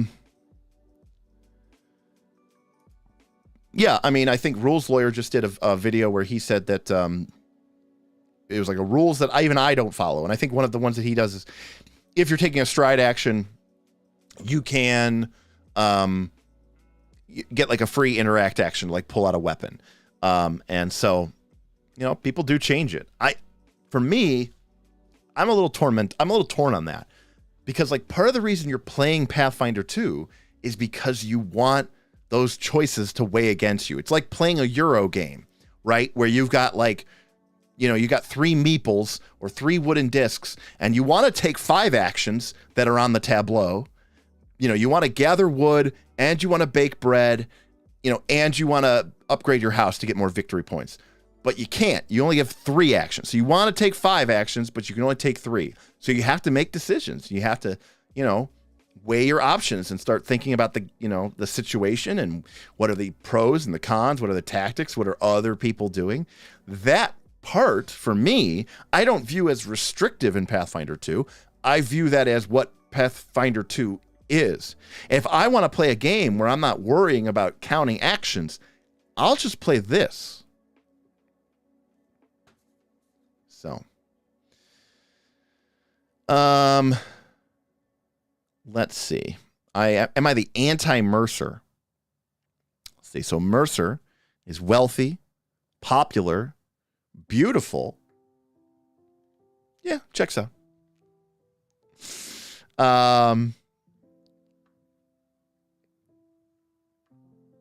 Sure. I'll agree with that, Zulgathor. And when people were saying I was being clickbait last week, and then in the chat someone said, well, fine, you weren't being clickbait. Can you at least say that you were fear-mongering? And I said, okay, I'll kowtow to that. I was fear-mongering. I get a lot of disagreements from Paul No Longer. He explains to me exactly why I'm wrong a lot of times. No lawful evil champion set. Yeah, no. No. Just not, again, that's just my style. When I play heroic fantasy, because again, I have so many systems that I have that if there's something that I want to do, I go play a system that I think is really good at doing that thing. So for a lot of people, they have to get all of their role-playing urges out using the same one or two systems. I don't have to do that. I can run a variety of different systems for my group. And so if there is that urge to sort of play more evil characters, I have game systems that I can turn to that I think support that style of play better. When I play D20 based fantasy, I cannot help myself. For me, it is Conan the Barbarian, it is Lord of the Rings, it is epic fantasy. They don't necessarily have to be good, like Conan wasn't good, but he wasn't evil, and he had honor, and he had a code of conduct, and believed in protecting the weak and standing up against bullies and stuff like that. So like he wasn't gonna like give his money away to an orphanage, but he wasn't gonna let people be oppressed. So I appreciate that.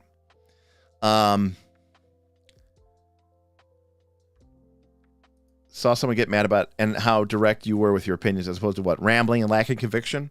I mean, rambling and lacking conviction definitely sells. Since we're doing hot takes, spellcasting wizards with spells in their stat block is terrible. Aaron, are you saying, you mean like the list of here's all their 5th level spells, here's their 4th level spells, here's their 3rd level spells, here's their 2nd level spells? Yeah, that is horrible. I don't like that at all.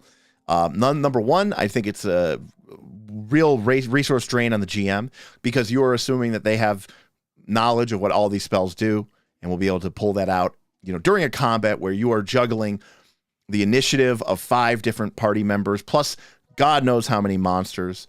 You want to make strong decisions. Now I have to know what every single one of these spells do. Then I have to look it up in the book. I'm flipping through pages.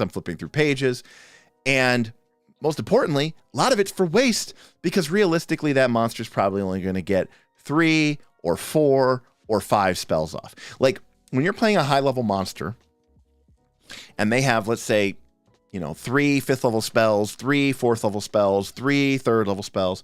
Does it really matter what cantrips they have? Does it matter? No. Are you ever going to start off the fight with no, you're going to cast your couple most powerful spells and then you're either going to wipe the party, they're going to run away, or you're dead, or you'll get slowed too and never be able to cast a spell again. And it won't matter, which happened to one of spellcaster bosses in one of the games that I ran. Not Rise of the Rune Lords, but home game. And it was like, cool, that's a cool spellcaster. I'm glad I figured out what all these spells do, because being slow too, can't get spells. Well, 1 action magic missile. So I think it's horrible. It's bad. It's bad in 5th edition. It's bad in Pathfinder 2. It's a sacred cow. It needs to die. It's irrelevant. It's pointless. And it shouldn't be a thing. I think monsters should be on, 1 page. If you think about a page in a book, okay? If a monster is going to be something that reasonably is going to be thrown at the party in, numbers greater than 3 or 4, then I don't think the stat block should be more than, if you think about a 2-column page, like the stat block of the monster should probably be like half a page at best. And it shouldn't probably have more than 2 abilities. All right. If the monster is something that you would call more of like a boss, okay, maybe it could take up a full half page. But again, I don't think it should have more than 3 or 4, or at the very least, like if we're talking about like the end of an adventure type creature where this is a big thing that really has, leveled up to, then it can have 5 abilities. Okay. But like, honestly, it's too much, and it should be on 1 page, and you should never, ever, ever, ever have to flip the page. You shouldn't have to reference anything. Everything that you need to know to run that creature should be on that page, because I'm the GM or I'm the Dungeon Master. I have so many other things that I need to be doing during the course of this combat. I need to be listening to my players. I need certainly to be focused on the player whose turn it is, but I also need to be paying attention to the other players at the table. Are they involved? Are they engaged? I'm probably getting asked questions from the person whose turn it is, questions from the people whose turn it's about to be. my attention is already split 18 different ways. The last thing I need to be doing is flipping through books, looking up obscure monster abilities, or spell books, looking up obscure spells. And, you know, I don't even think that necessarily is changed or helped that much by Foundry. So, you know, because even with Foundry, you still have this monstrous list of spells, most of which will never get cast, and you still kind of have to need to know what they're going to do. So, you know, I don't like it at all. I love the way, I know. If, you know, people accused me, by the way, last week of being a 5e fanboy, of being a Pathfinder 2 fanboy, which is crazy. And I am critical of 4th edition D&D, but if I'm a fanboy, like unnecessarily, like I defend it, even though it has some pretty sizable warts, I'm more of a 4E fanboy. The way they handled their spellcasters in that game, immaculate. And it's the way that I would prefer that spells were handled pretty much in every tabletop role-playing game, to be honest with you. Agricola is a great game. I actually kind of prefer Le Havre, and probably, and like there was a time where I didn't play Agricola because I would just play Caverna, and I still do like Caverna, I think, better than Agricola because I like adventuring. But if I were to play Caverna a lot, I think I would get bored of it because it doesn't have the occupations or the minor improvement cards, and so then I would want to go back to Agricola. But Le Havre might actually be my favorite out of all the Uwe Rosenberg games. Aura et Labora doesn't get enough love, but it is a really fun 2-player game, and it's worth considering. And At the Gates of Loyang is a nice intro version. He's got a new game out, which I have not played. I mean, when I say new game, I think it came out probably like during the pandemic or like near the beginning of it. But I do want to check that one out. Sorry, that was me going on a Eurogamer rant. If you understood what none of that meant, consider yourself lucky. Aaron, I'm glad to have brought you peace. High fantasy, Pathfinder 2nd edition. Low fantasy, old school essentials. Dark fantasy, Shadows over the Demon Lord. That is a reasonable take. I would agree with that assessment very much. Yeah, Slow 2, very balanced game. You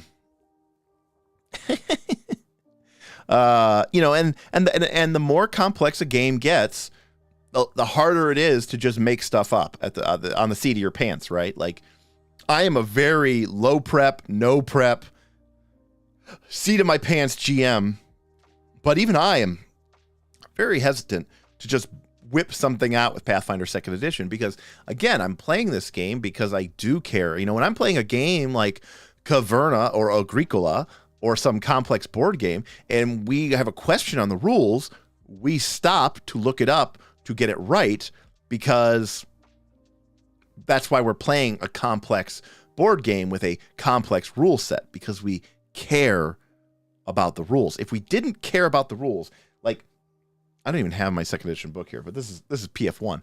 But like, if you don't care about the rules, then why are you playing the game that's 600 pages long instead of playing the game that is only, 20 pages long?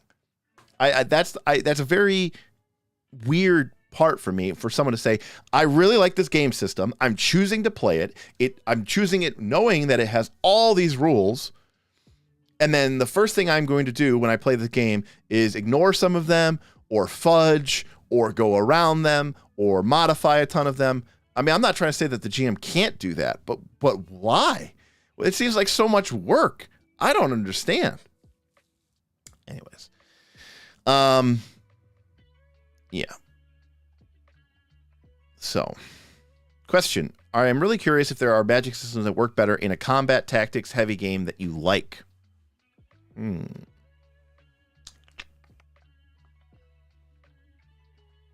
a good question. Part of the problem with magic is the magic that I like is more creative and open-ended and sort of explorative. I like magic that it feels magical. And that doesn't always lend itself well to a combat and tactics heavy game. I think the way that you would treat a combat and tactics heavy game is to treat spells like they do in certain board games, like Descent or Gloomhaven or Kingdom Death Monster, right? Where you just you have certain key effects. I mean, 4th edition D&D did this, right? Where instead of having all these really weird, wonky effects, magic kind of became standardized.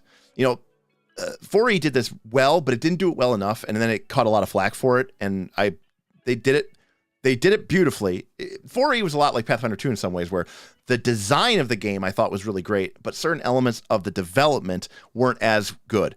And there was a game that came out. It's a very small press. It's a game. It's on Drive-Thru RPG, I think. You can find it. Let me see. It's called Strike. And I'm looking it up, make sure it's still there. Maybe it's not on. Oh, it is. Okay. It's on Drive-Thru RPG. And it's called Strike. And it was a game that tried to basically divide the game. And it tried to say, hey, combat is going to be one set of rules. It's almost like you make one character, but they almost have two classes. One class is their combat class, and its abilities and powers are all very, very gamey.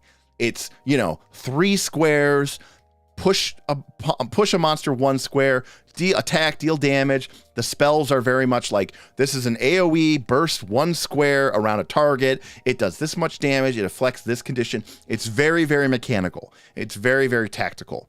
But then it's almost like you pick a second class for everything else in the game. And it's almost like those two parts of the system operate independently of one another, because it says, look, combat is combat, and it's going to be very crunchy and tactical and mechanical, but we don't want that to shit on how cool and explorative and expressive and creative the rest of the game could be. And vice versa, we still want combat to be tactical and fun and crunchy, but if we have a real loosey-goosey system, then it could be a bit wonky, and everything kind of becomes DM Mother May I.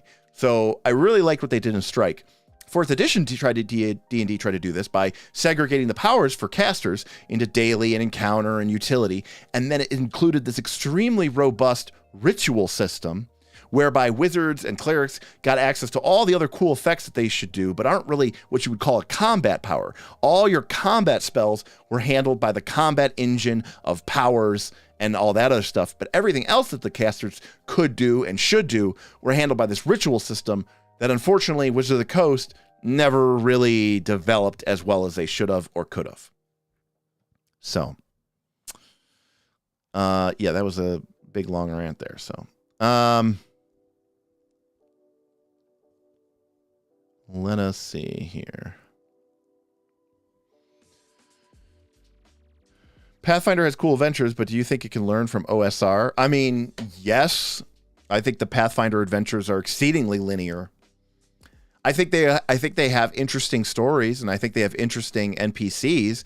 And as like as something to sit down and read through, like I was reading a novel, it is interesting. If you look at an old school module, most of the time you read through it, it's like 12 pages long, and there's no story to speak of. So, is a standard Paizo module more entertaining to read? Yes, but do I think that necessarily makes for a better game experience? No. One of the reasons why I really like Abomination Vaults, and it does say something that it apparently was their best-selling one, it sold out, they're doing the hardback cover, they're converting it to 5e, is because that adventure felt to me more like an old-school adventure. It was just like, hey, there's this scary, crazy, weird, undead / weird things filled dungeon under the keep that just happens to be right down the street from town, and it's got 10 levels, and at the bottom there's a big evil thing, and you can kind of explore it at your leisure. There's even minor spoiler alerts, but there's points where throughout Abomination Vaults you can skip ahead to other levels, and there's the mid levels of the game. You could go straight from 4 to 5 or 4 to 7. Like, you can jump all over the place in the Abomination Vaults. So it very much, I feel like, has more of that open explorative play that I really, really, really, really, really like. 4E had him right there. Any opinion on Matt Colville? He also loves 4E. There's a lot that Matt Colville says. Number one, he really likes Dune, and I really like Dune. But but he does say things that I completely disagree with. Like just the other day, he was talking about how, just because you rolled initiative doesn't mean that you should stop being a game designer. And that, he's basically talking about changing monster statistics and adjusting them because you wanted this to be a moderate fight, but maybe the dice went against the players, and so it's turning out to be more of a harder fight. And he almost makes it seem like you are honor bound to try to modify the encounter on the fly so that it ends up being exactly a moderate fight. I hate everything about that. So, like anybody, like me, there's a lot that he says that I think makes a lot of sense. And I certainly appreciate his openness and willingness to like and explore other game systems. And he is definitely a fan of 4E. Although I don't know why exactly. I watched a little bit of his the Chain game, and I don't quite understand. But other than that, I like him. He's got a nice beard. He's a bigger guy like me. I appreciate that. He's doing well for himself, and he's produced a couple books. I bought at least the first one, or maybe two of them: Stronghold of Followers and the other one. They were okay reads. I thought. There were some interesting ideas there for 5th edition. So if you really like that idea of domain and lordship, I think you could do a lot worse than picking up those books. So I thought those were fine. Yeah, the cards were great for Agricola, so I like that really good. I used to play it a lot as well, and you should try La Havre. I think Matt secretly hates 5e, but pretend he's okay with it for business reasons. I wonder that about a lot of people. Honestly,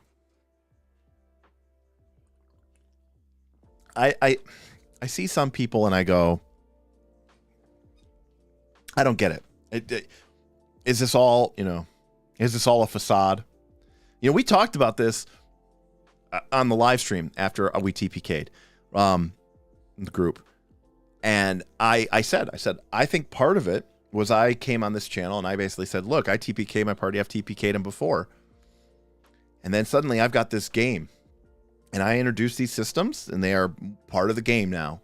The chat can tip and they can help the party or they can hurt the party. And that is part of our game system now. You could argue whether it was fair or balanced or stupid or dumb, but regardless, that was the game that we were playing.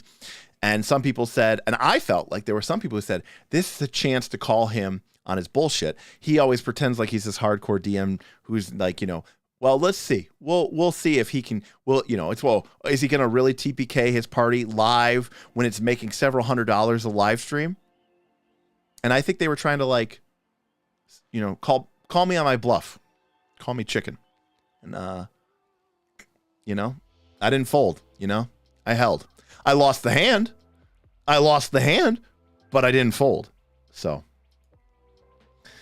I watched a video today from Derek's Spirit Double. It was all bitching about people fateizing 5e instead of just playing Fate. Yeah, I could see someone being upset about that and complaining about that. Again, there's like that concept, like I was talking about from that Strike RPG, where if you really like the combat system of 5e for some reason, but you hate the combat system of Fate, because Fate combat system is pretty much, Fate just has action resolution, right? It doesn't really have combat. It just has everything as an action and that's it. If you want something that's like crunchy tactical minis on a map, take your standard move, bonus, free interact, whatever, but you want like the fun of aspects and tagging them, I could see the appeal of that. So I don't 100%. I mean, I'm all for cribbing and stealing and modifying and twisting and changing all over the place. So yeah. Let's see. Icon also has the split cast system. I have mixed feelings about it. All right, Icon. Do I know Icon?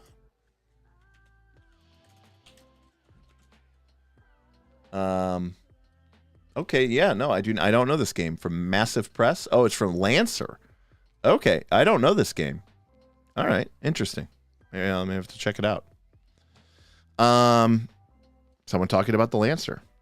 Yeah. It's a system that has been on my list. I've flipped through it. I own the PDF, but I haven't really looked into it. Yeah, definitely take a look at 4E Rituals. It's a cool way to get away with doing stuff and separating combat spells from flavor spells. With respect to the spell system, do you think a good GM can fill in the gaps of where a spell is too limited based on the well it's written? Do you think that's bad system design or okay? I think that's probably bad system design. I don't know. I don't. Spells are weird. I'm not a big fan, even after all these years of Vancian casting. I know some people like it. I was never a fan of the Jack Vance Dying Earth series. These weirdly, oddly specific spells, and then you cast them and they get wiped from your memory. It was never a big win for me. Even though wizards were always my favorite class, so go figure. PF2 adventure tier lists when? That's a good idea. I've avoided doing tier lists. We did them for spells because I was like just so genuinely interested in them. I mean, we know that like top 10 videos and top 5 videos could be good, but we didn't. We haven't done it. Yeah, they do have a barrier between books, but in theory, if you already owned all 3 books, Eon Rider, you could eliminate. Like, there's literally a barrier at the end of the first book before you go to the lower levels, but you could totally ignore that because if you have the book, the second book, then you could just go there, so it doesn't even matter.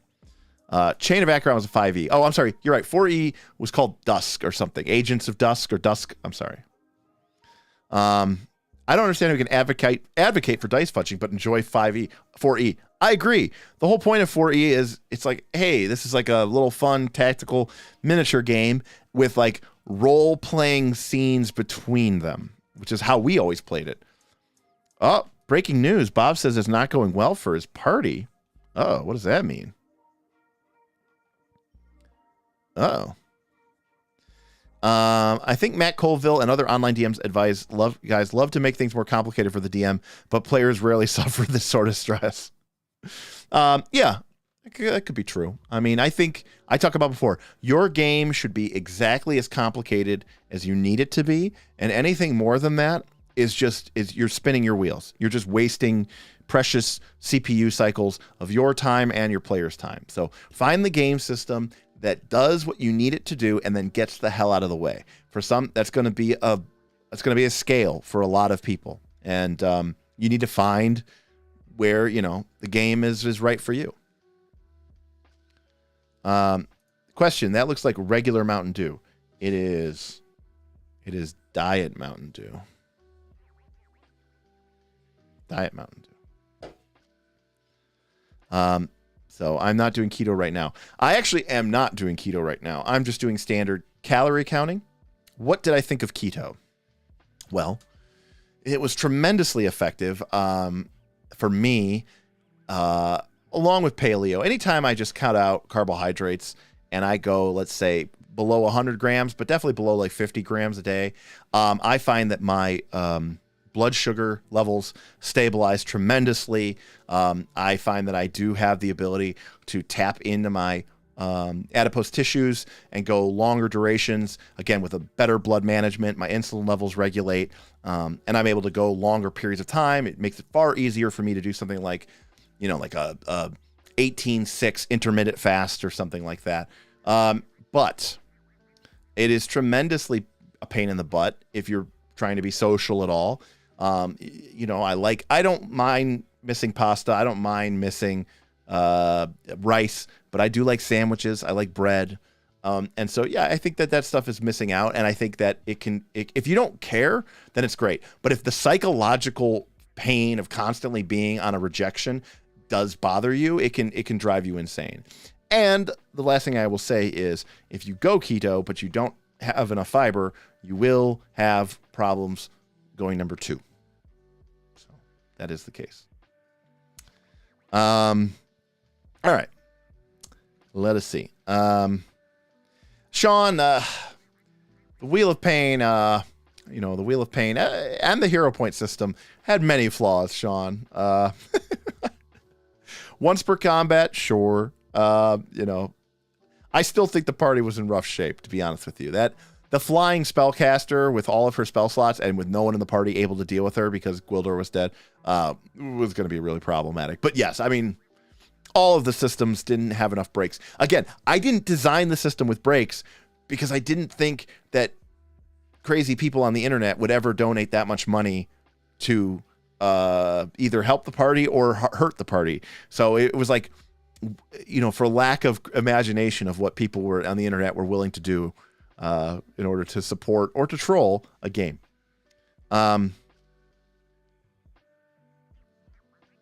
Yeah, I think he is very forthright about why he fudges. I just disagree with it. I think Matt feels like the story is more important, or the GM's intentions are more important than the events which are naturally emerging. I think Matt is a writer. He's a writer for video games, and I think he puts, rightfully so, a lot of value in a well-written, well-scripted, well-planned out storyline or plot line with, things like that. I don't. I find them, I would read a book.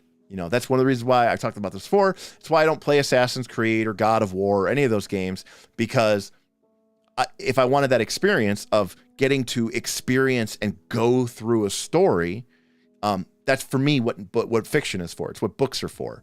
And so having an alternative way of experiencing fiction, whether, or it's what TV is for, or movies, right?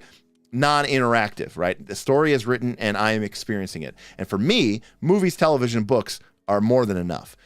This pseudo interaction, like you get in a lot of these video games or in some of these TTRPGs, don't quite cut it for me, because I want more freedom and agency in that. But as a player, I also understand that, like, I signed up to play this game. This game has a story. This game has certain key points, certain milestones, certain story hooks, certain story beats. There is an outcome that the writer of this adventure intended. And there's a part of me that feels very limited, because I know that instead of thinking, what would my character do? I'm thinking, what would I do as my character so that we could play this game the right way? And then, for me, that's not as fun. For other people, it could be very stressful. Bob used to talk about how stressful it was because he was worried that he was going to mess up Rise of the Rune Lords by playing it wrong and somehow not doing the right thing. And that is not something that I want my players in a role-playing game to experience. I'm all about freedom, agency, and creativity, and I would rather enforce those. Now, full disclosure, the stories that emerge from my game are never going to be, and never are, as deep and comprehensive and on paper as interesting. Like, you could go read an AP story, and even if you never played the game, you might think it's an interesting story because it's written like a novel.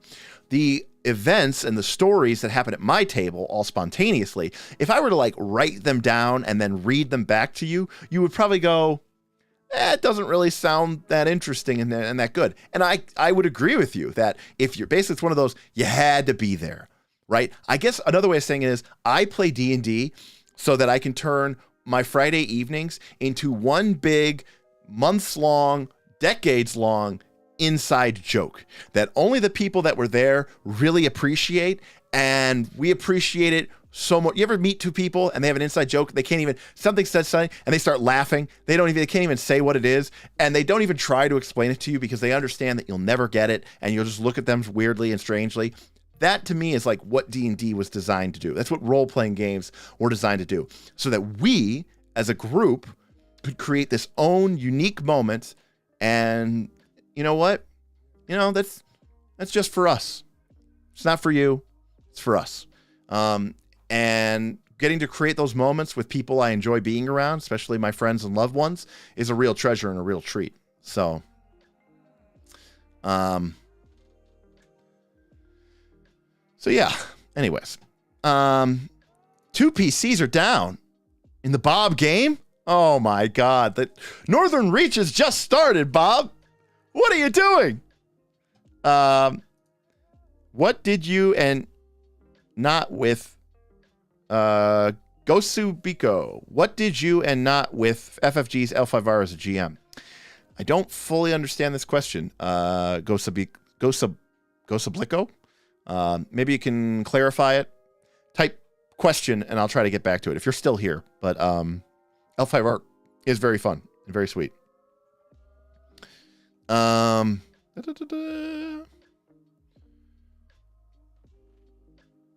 Let's see. Can we get an update on Bob's game? I don't know what's going on. It seems like it's going crazy already.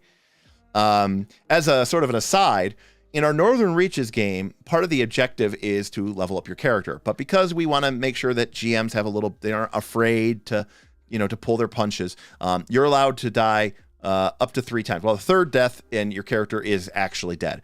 But because of the strength of the bruise at the last call, if a character dies while out on one of these adventures, they essentially, they don't die.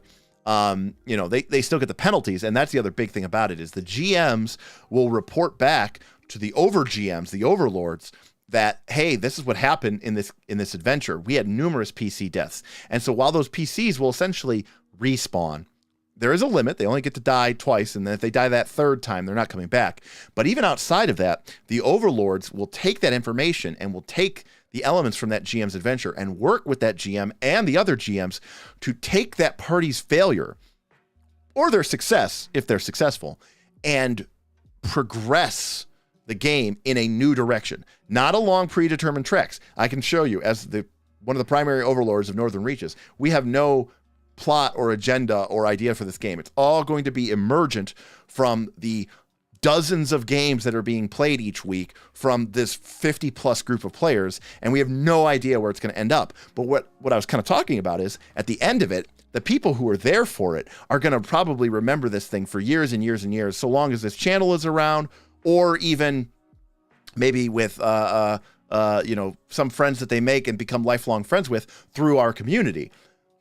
But like if I write down what actually happens and then try to like make it into a book or a movie or an adventure, most people are going to look at that and go, that's kind of weak sauce. And it's kind of like, I don't know. It's like when your child makes something, and that it's not like really actually well made, but like to you, it's more valuable than gold because that you made it together, and that's what's important. So that's kind of what I mean when I talk about emergent play. I'm sorry I'm breaking your heart, shit talking dying earth. I just, that shouldn't be new news to you. That I haven't liked that already. I feel like PF2E rewards methodical play, but not role playing. Agreed. Very few games, in fact, almost no games reward role playing. 5E dips their toe in it with inspiration, and Pathfinder 2 dips their toe in it with awarding hero points. But other than that, there is nothing in the game structurally designed to support or encourage role-playing. And by the way, when I say role-playing, I don't just mean talking in a funny voice or as your character. I mean playing the role of your character. It's a very important distance. I always talk about it much. Beyond status, item, and circumstantial, what do you think of a conviction bonus that incentivizes people playing up their character? That's a long question, Jose. I think it's a good idea. I think it's well worth trying. But I think there are better ways to do it that go beyond just simple +2 or +1 or -1 or -2 things. I really think having a concrete and tangible reward system that is tied to the way that a person plays their character is really good. But on paper, yes, I think that's it's certainly better than anything else that they are doing, and would really mean that someone who just is sort of going in and sort of actually trying to understand their character's reasons for doing what they're doing, the why, not just the what, is important. But make sure that you don't just give it to people just because they gave a cool description or because they talked in character. Role-playing is so much more deep than that. Role-playing can permeate. In fact, when people talk about the role-playing encounter, I always roll my eyes because I go, it's a role-playing game. Every encounter is a role-playing encounter.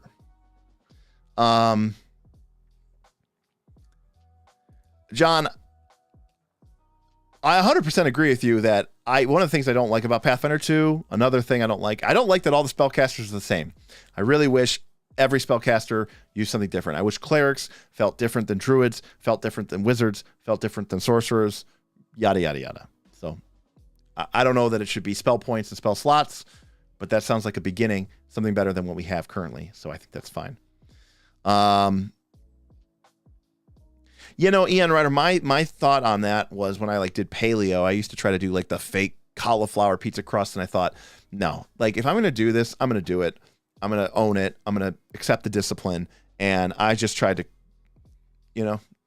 meat and veggies and fats, and just not try to come up with weird cheats or drink like keto friendly bars or shakes, just real natural whole foods, and not try to make up some Franken food that is a substitute just because I can't deal without not having a sandwich. Yeah, I definitely, that's another thing too. When I stopped doing keto, I always really, really rebound a lot on the weight. Of course, my current diet has been the seafood diet. If I see food, I eat it. So I do need to get back into shape. But I'm meal prepping now. I'm meal prepping this week. I've got my Peloton. I'm doing some biking. I've got my dumbbell, my bench. I'm doing some lifting. We'll see if we can get there. But yeah, the social toll of keto is definitely the hardest part for sure. Yeah, Matt is a narrative-first DM. He advocates for fudging dice and mid-session tweaks because he runs with somewhat predetermined story beats, not necessarily railroad, but hitting story beats. Well, if that's not a railroad, Kieran, I don't know what the hell a railroad is. Matt Colville, to me, runs his D&D games like a video game, right? Where, like, sure, the player's in the sewers, and they can go anywhere in the sewers, and maybe there's some little side passage that you don't have to go to, but you can't go to it. Maybe there's a treasure chest with a mega elixir in there or whatever. But that at some point the party or the heroes are going to go down the one thing, and they're going to have the encounter with Sephiroth, and they're going to have this scene where dialogue is exchanged, and it's like, and you're like, I don't really care what you do, but as long as if you end up there, right? That to me is still very much a railroad. So not a big fan. I don't know. I don't like to, but I have fudge dice to not TPK. I'm not going to pass judgment here. What you and your group do is at your table is your sacred vow to one another. I just know that I think people are missing out. I mean, that's the only way I can describe it. And I think that the social trust bond that I have with my players, that what we are getting, I know this sounds stupid, is real. It's real. I talked about this. William Brandis, I was the best man in his wedding, and I made a joke in my best man speech about how, he and I had, shared a lifetime of adventures together and had been there for each other through thick and thin, times when it looked like it was, maybe going to be the end, but we pulled through. And then I made like this joke about how, like, and a couple of those moments were even actually real. The rest obviously were not. They were just, Dungeons and Dragons games. But the thing is like, it's a joke, but it was kind of real. Like, we can get into a mindset when these dice are really happening and the consequences are really happening, that it can feel real. It can feel like it actually did happen, because in a weird sort of way, did happen, right? It wasn't predetermined. It just emerged, and we all got to be there and see it and experience it. And I don't know. I think it's a magical thing. I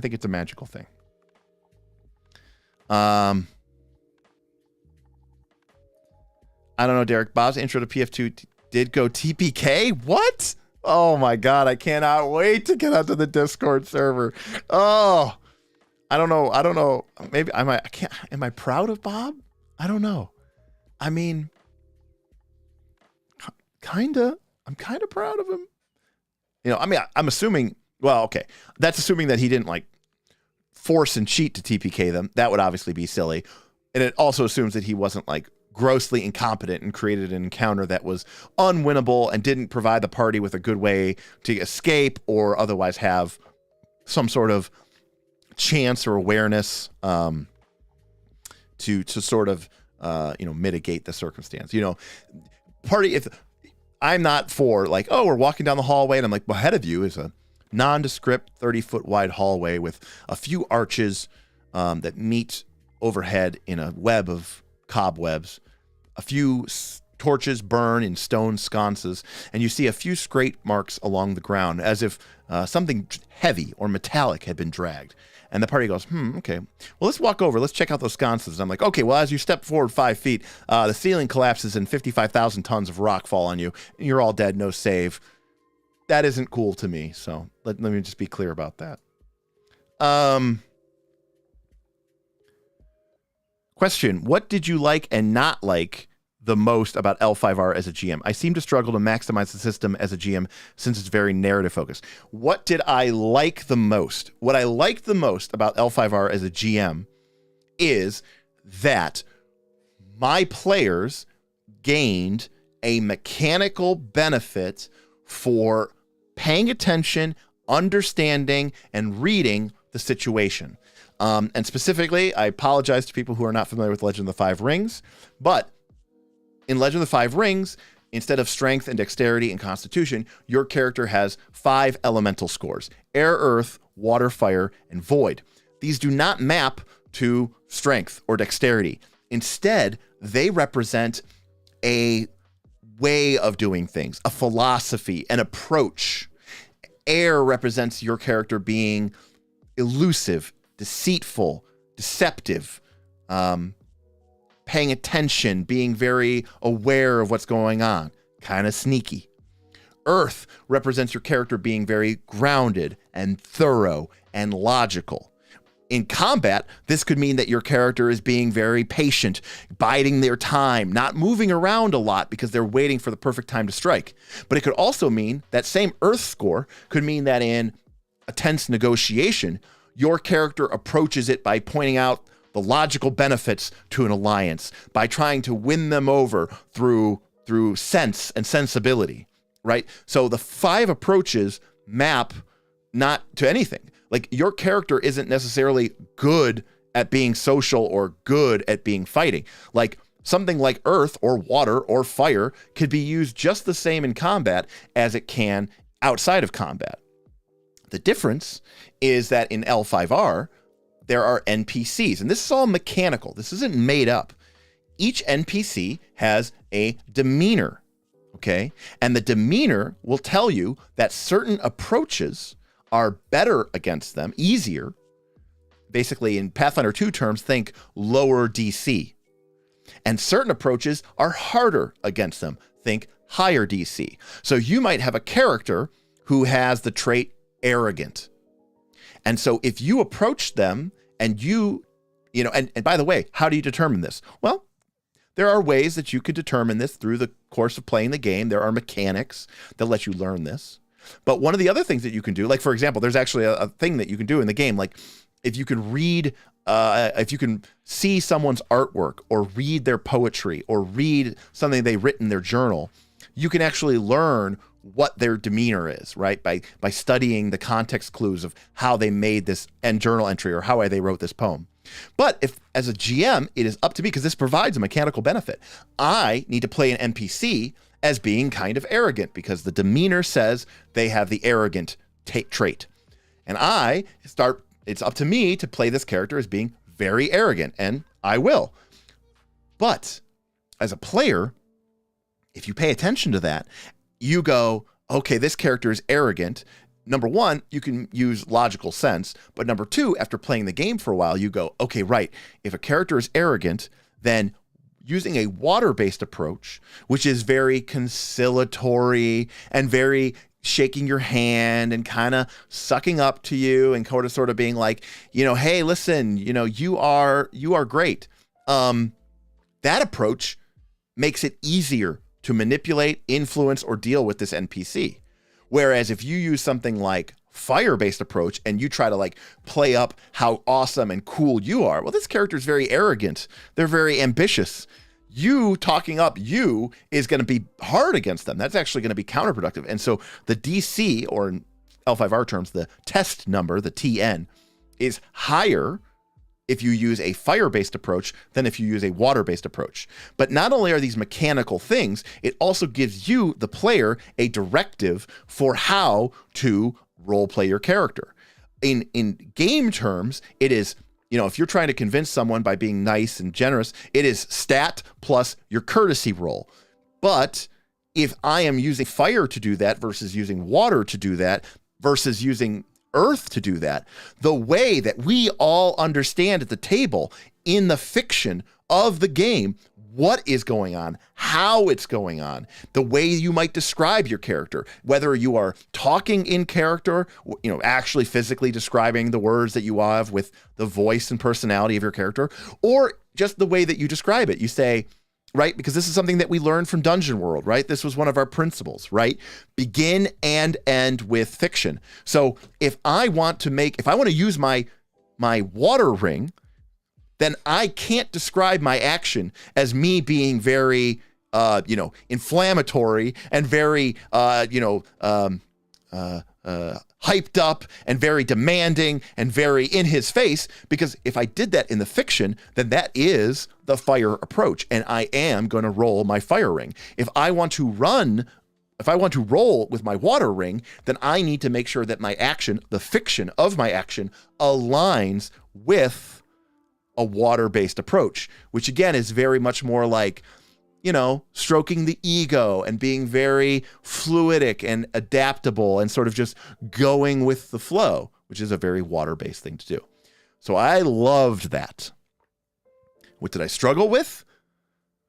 The combat system, skirmishing, because it's, kind of round-based and it's a lot like D&D. And in Legend of the Five Rings, you're rolling these pools of dice and they're very interesting for these very big skill checks. But in a combat, you're rolling a lot of them. And the other parts of the system work so well that the skirmish system feels a bit clunky. I don't know that I have a better solution for it, because it is really cool. And it could have been that we just never did enough skirmishes, because skirmishes are pretty deadly in L5R. Like if your character is getting into a lot of sword fights, they're probably going to end up dead or maimed or, somehow otherwise incapacitated. So maybe it's just that we didn't have enough experience with it, but the skirmish system felt a little clunky compared to the rest of the system. So that is what I really liked about L5R. Let's see.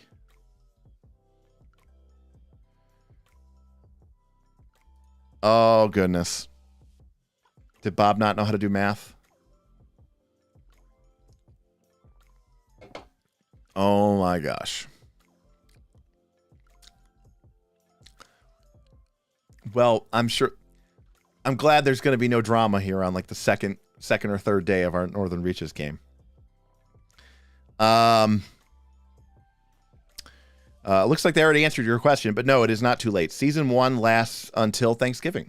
And that's another thing too for anybody. We're going to run these in a series of, years or seasons, like a ladder. And we're going to kind of see where we are at the end of the ladder, and we're going to kind of reset everybody's characters. So that way people who join late, have a chance to start in a fresh new game. But as the party as the whole community advances the game, we are also going to raise the minimum level. So if you do end up joining at the end, let's say August or something, when everybody else might be level 5 or 6, you might get to join at level 3 or 4. So you're still going to be able to play with the sort of the bubble of everybody else who's been playing since the beginning. We don't want people to feel like they're completely left out. But yeah, it is definitely not. Literally, this is week 1. Well, sold. All right, good job. Well done. Thanks. I know I'm a little bit behind, but that's pretty awesome. Thank you. Question: have I seen Jason Bowman's Eventide Destiny subsystem? It tries to blend role-playing with mechanics. Any thoughts on it? No, but I'm going to write this down because that sounds interesting and I want to check it out. Thank you, Zol. Can I call you Zol? Hopefully I can call you Zol. All right. See, and here's what's crazy. I like cauliflower. I love just some nice roasted brown cauliflower, maybe with a little garlic powder or a minced garlic with maybe a little Parmesan cheese. I could just eat that straight out the bowl. I love it. Damien, he gets it right so often, people. He gets it right so often. It is a sacred cow. It does need to be put out to pasture. Oh, God. Jason B tipped $10. I'll show you one of my subsystems. Smile. Please don't. Please don't show me one of your subsystems. I will check it out online where it is safe, but don't show me your subsystems, please. Are the published PF2 adventures better than 5e? The Circus Adventure Path is kind of hard to sell. I got to admit, Extinction Curse seems like the dumbest idea for an AP ever. If you've played it and you had fun with it, mazel tov to you. But that just seems like such a bait and switch to me. I've read through parts of it. I've seen people talk about it. Like, if you're going to make a Circus AP, just make a Circus AP and say, we're not playing Pathfinder 2, okay? We're playing the damn Circus now.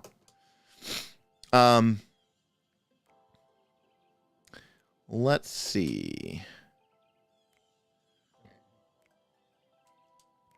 We're going here.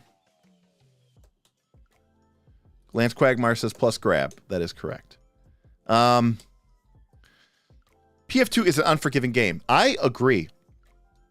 And I have said time and time again, I think for newbies, even with the beginner box set, I don't know. I do think it is a hard game to really embrace. I mean, maybe, and I've talked about this before, if you have a group of players who are very unoptimized, who have no interest in tactical play, or are very brand new to RPGs, I would stay away from severe encounters, and I would honestly probably use moderate encounters the same way that you would use a boss fight, and I would just stick to low encounters, and I would have low difficulty encounters. I think that's 60 XP worth of monsters and then use moderates sparingly, because I agree that even a moderate creature or moderate encounter, a moderate encounter could be one creature of party level +2, and one creature of party level +2 could easily be hitting certain party members, especially wizards, sorcerers, that type of thing. They might be hitting them on like a 3 or a 4, which means they're critting them on like a 13 or 14. And with doubling the damage, it could easily drop them in one hit. And that is, for a lot of players, very, especially if they're coming from any other sort of medium or any sort of other like video games or board games, that is going to be extremely, extremely off-putting, I think. And so I would agree with everything there that Caldaria is saying.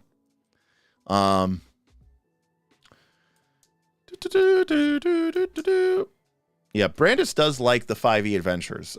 Maybe some of the other ones. The couple I've read have been a little wonky, but I don't know. I've only read apparently some of the early ones, like Horde of the Dragon Queen. What else do I have? The Rise of Tiamat, Princes of the Apocalypse. He did loan me the Ghost of Saltmarsh adventure, and that actually did seem pretty good. I never got through the rest of it, but I mean, Ghost of Saltmarsh was originally a very cool old school adventure module, so it's pretty cool. Yeah,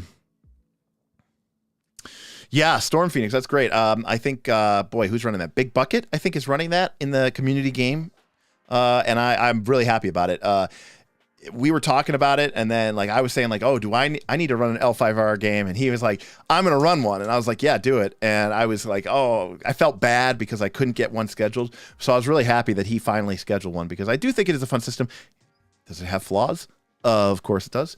But it does a lot of things for not combat that are really exciting to me. And I like games that are not combat. Let's see. All right. You may only call me Zool. What is it? My name is... What is it? There is no Dana, only Zool. Question. Assuming it all goes well, at the end of the season, are we off to another Reaches at level 1 or continuing the north with more zones?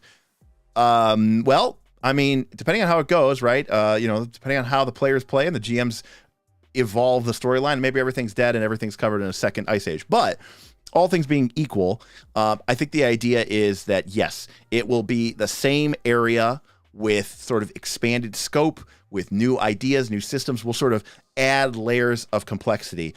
And we'll start the game or the season off because we'll have learned from the experiences of last time. A lot of the legendary heroes and champions from the prior season will now be, important characters, NPC characters in the new world with, we might start the season off with a very different set of circumstances because of the wins, or because of the losses that the community managed to gain and put together in the previous season. So I think that's kind of where we're going with that. We want it to be a fresh start, so that if you want to, basically everybody wants the chance to start over, and we don't want players to get so high level that you start to lose some of that gritty frontier feeling, but we don't want to throw away all of the work that everybody did in what we are calling the Northern Reaches. So I think the scope will expand, both in terms of the geography and the world, but also I think the mechanical complexity and depth of the game will sort of expand with that as well. Glad to know I wasn't the only one struggling with combat. The narrative part is hard to play as an experienced viewer, hence we temporarily shifted to Pathfinder 2nd Edition.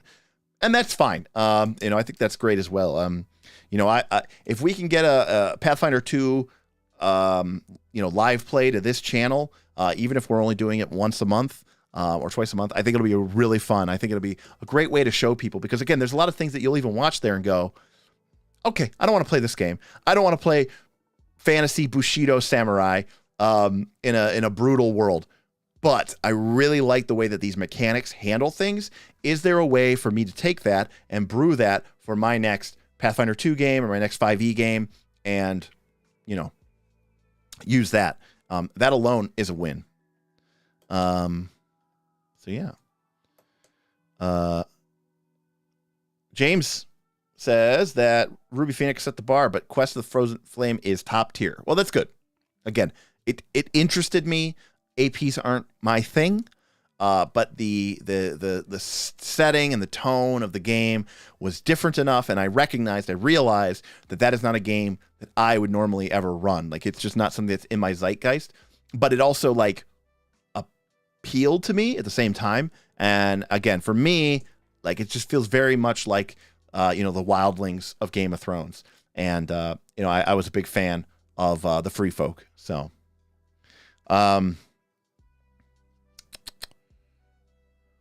let's see.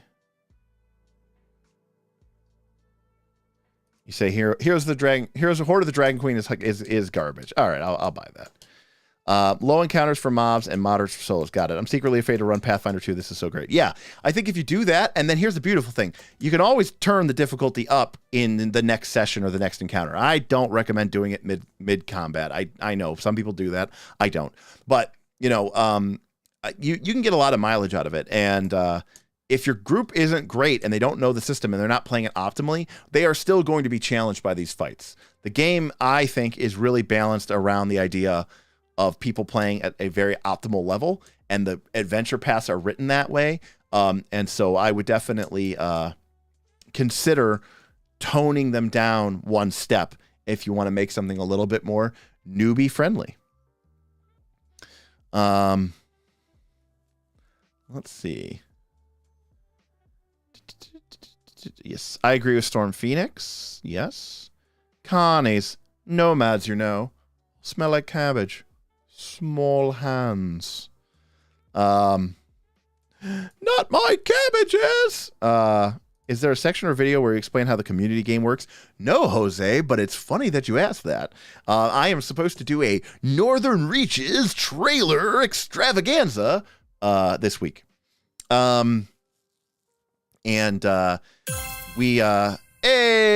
Rope Mimic coming in. Rope Mimic tipped $15. Thank you very much, Rope Mimic. Thank you very much for that. That's very awesome. Thank you. But yeah, we haven't really figured out yet 100% what how we're gonna do that. But basically, here's the thing: I'm not trying to I'm not trying to make this a big thing that I'm advertising. If you want to play it, great, come and join and be a part of it. But I'm not really trying to hype it up and use it as a marketing outreach, right? This is literally something that we just did for our friends. And by that, I mean this community of patrons who are supporting us. And we thought it would be a cool way to leverage our community, our technology, our knowledge, and sort of put it all together.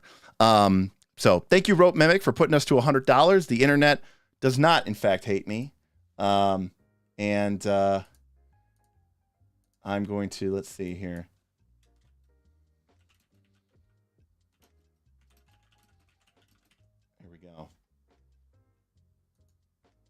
changing that up. The chat at least loves me. Yeah. So, and let me do this real quick. So this is our current this is our current campaign guide that we have for the Northern Reaches. So this is for the players, that basically explains how the game works, you know, what it is that we're, you know, doing in the game. Try to shrink this down here. I can't actually click it. Great. There we go. Woo, there we go.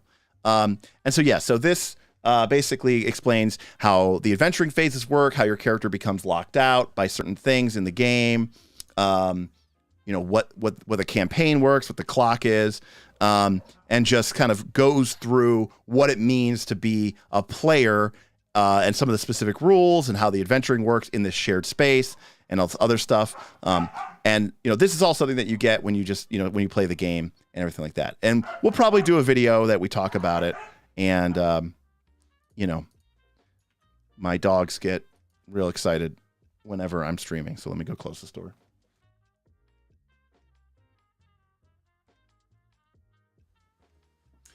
All right. So anyways,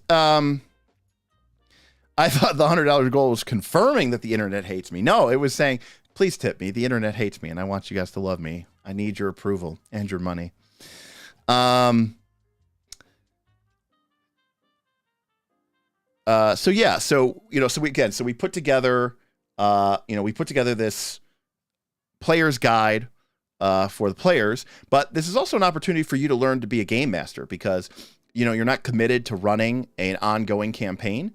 You can design a dungeon at whatever space you want and whatever pace you need, and you'll have a lot of players who will be there to help you, other GMs, and you could run your dungeon once, you could run your adventure multiple times, right? Like you kind of set the pace, anything that our GMs do in order to add. In fact, you could be a GM and a player. We have 3 different zones, each of which is isolated from one another. And so if you are a game master in one zone, you can't play your PC in that zone because you'll be privy to, you know, some of the secret inner workings of what's going on in that zone, but you can play your character in different zones. And we did that deliberately because we know that a lot of people want to play and run games. So it's basically all set up in order to just support our community and kind of give them what they are interested in, and kind of, you know, what they are interested in doing as well.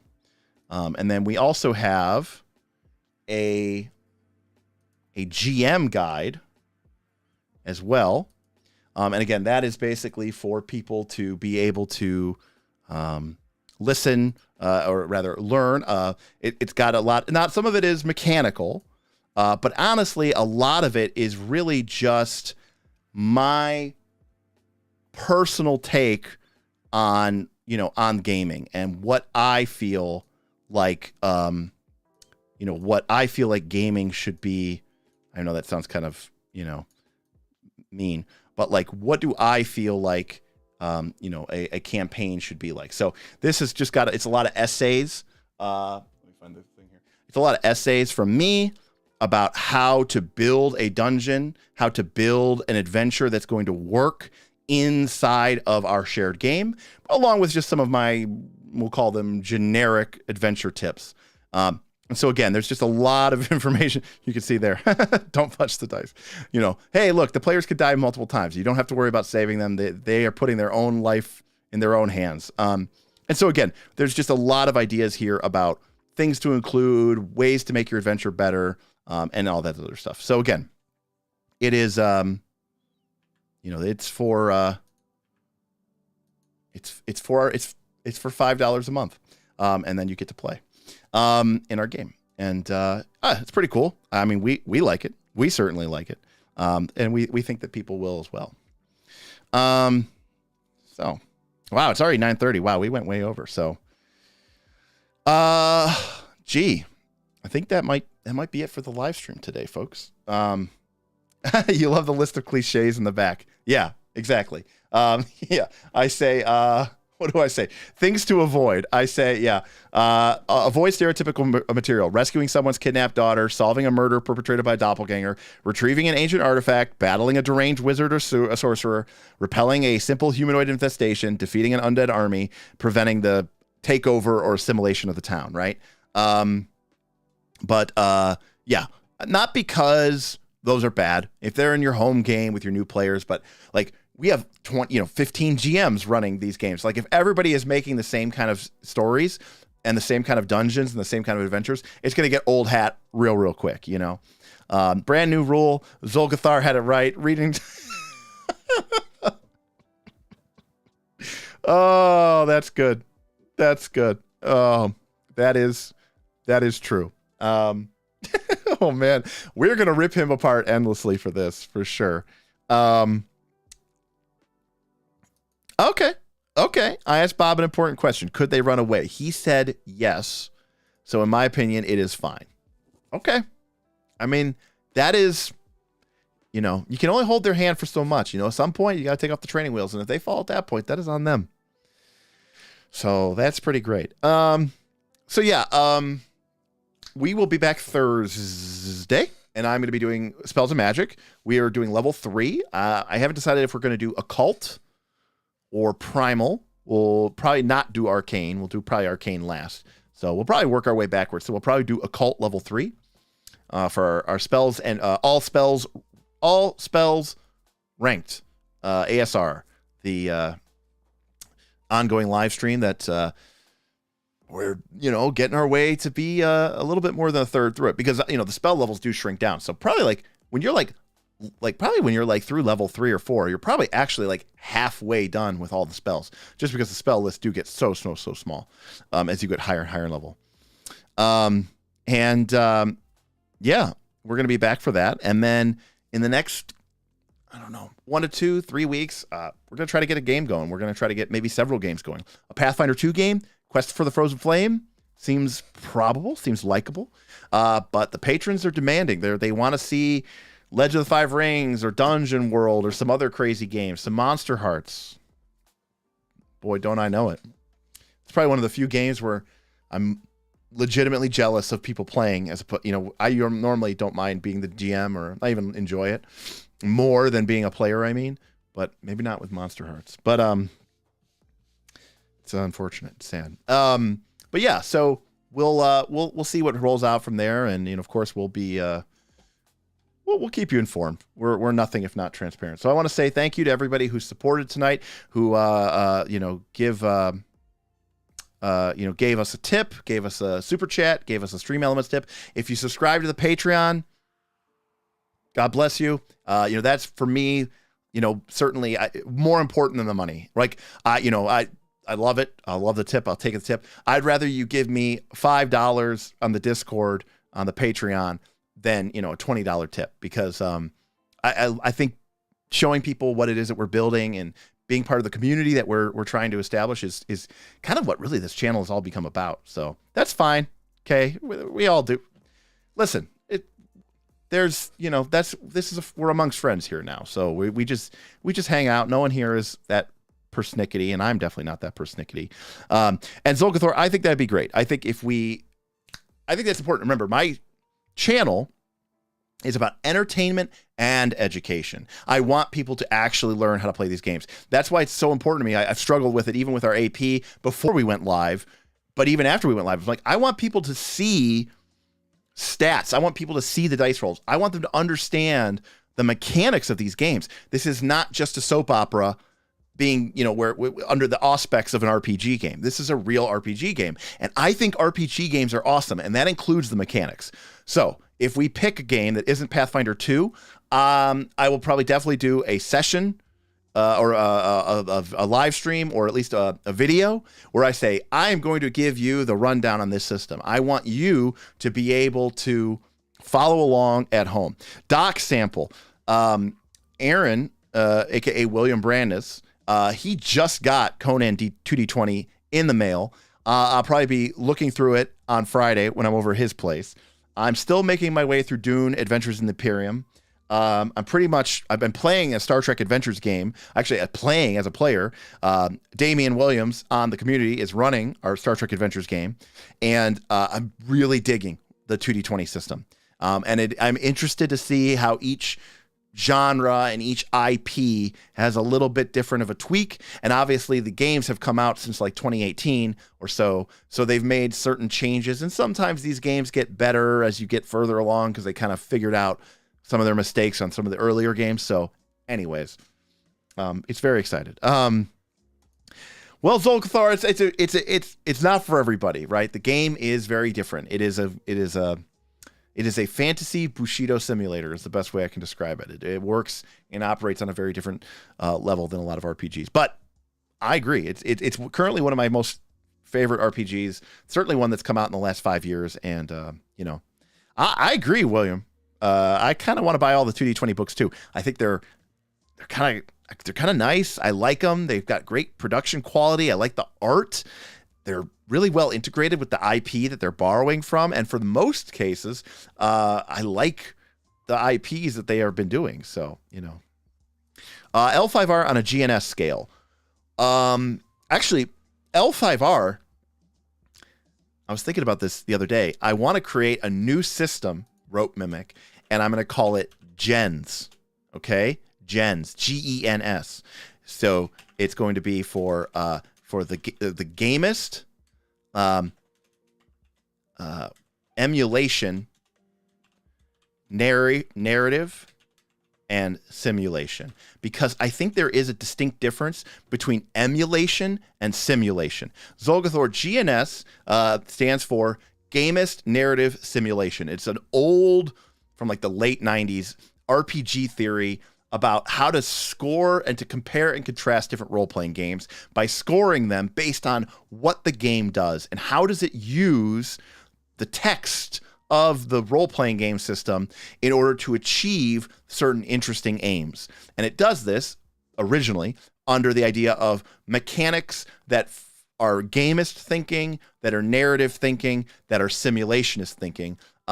But I kind of want to add this E for emulation. And I'll go into a detail about it maybe in our next live stream before I get into the spells.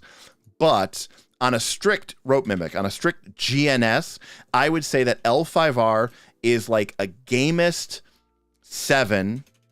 So it's like a G equals 7 and N equals like 8 or 9, and then like an S of like 3. That would be kind of where I would put it for me right now. And so aggregate, or its sort of total RPG greatness score, is somewhere around, an 18 to 19. And, I typically give 5e D&D like a 5.35 or so. So, it's got like a 13. So, to put that in comparison. Yeah, I mean, there's a lot of really nerdy, really deep, really mathematical data science stuff that I could do that we could talk about in terms of trying to plot line expectations. But the reason why I added that E for the emulation, just as a brief touch, simulation to me is this game attempting to simulate reality, whatever that reality may be? A great example of this is, do you track arrows, right? Like, I'm not saying that, but a game where you're tracking arrows is, and that's actually important, is higher on the simulation, because you are trying to simulate that this is a real world and the mechanics are actually simulating that. Emulation is more about enforcing a feel or a genre. Does this game emulate the kind of fiction or kind of feel that you are trying to sell, right? Legend of the Five Rings is trying to make you feel like you are dealing with the issues of a samurai. It's not very realistic. So the simulation score is not high. You're not, like a lot of things are hand waved in the game and certain things they don't feel real. But does it make you feel like you have to deal with what a samurai in this medieval fantasy world would deal with? The tearing between honor and duty, the tearing between your passions and your responsibilities, between doing what is right and doing what is expected of you. And the game does a great job of making it feel this way. Monster Hearts is also very good at this. And Monster Hearts is not a very good simulation game. It doesn't simulate anything. Powered by the Apocalypse games are actually really bad at simulating. But Monster Hearts does an incredible job of making you feel like you are this teenage monster who is struggling with issues of identity and of who am I? What am I? Am I me, or am I this monster? Am I this beast? What am I supposed to be? Am I human, or am I monster? Do I have control, or does it have control over me?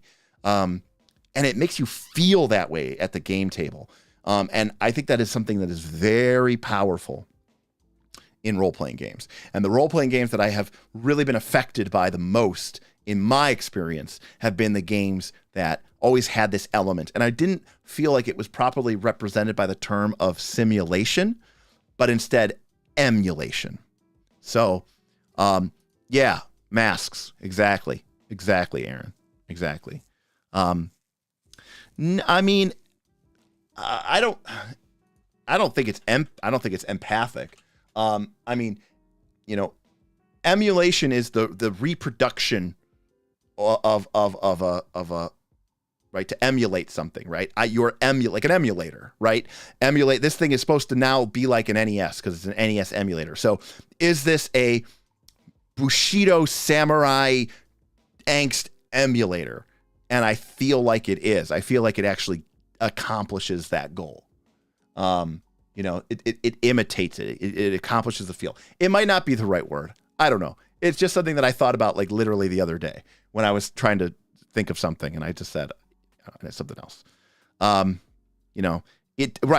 It does the thing without doing the thing. Like a game could have high emulation and high simulation, and it does, like, for example, some really complicated World War II strategy game like you see at Gen Con where they have 50,000 little cardboard, chits, and they're moving around it. That emulates World War II, but it also does a really good job of simulating World War II because you really are dealing with like all the issues and logistics that they would actually have to deal with.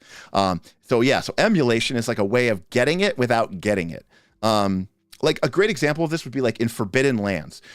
Forbidden Lands has resources, but instead of you having to track each individual ration or each individual arrow, it has these ideas of resource die, and they can go up and they can go down and they can dwindle, and that could be a real big problem for you. So that simulation isn't as strong because you're not really actually simulating it, but instead simulating the real situation through the game, but you are emulating it. And so it kind of does the thing without doing the thing.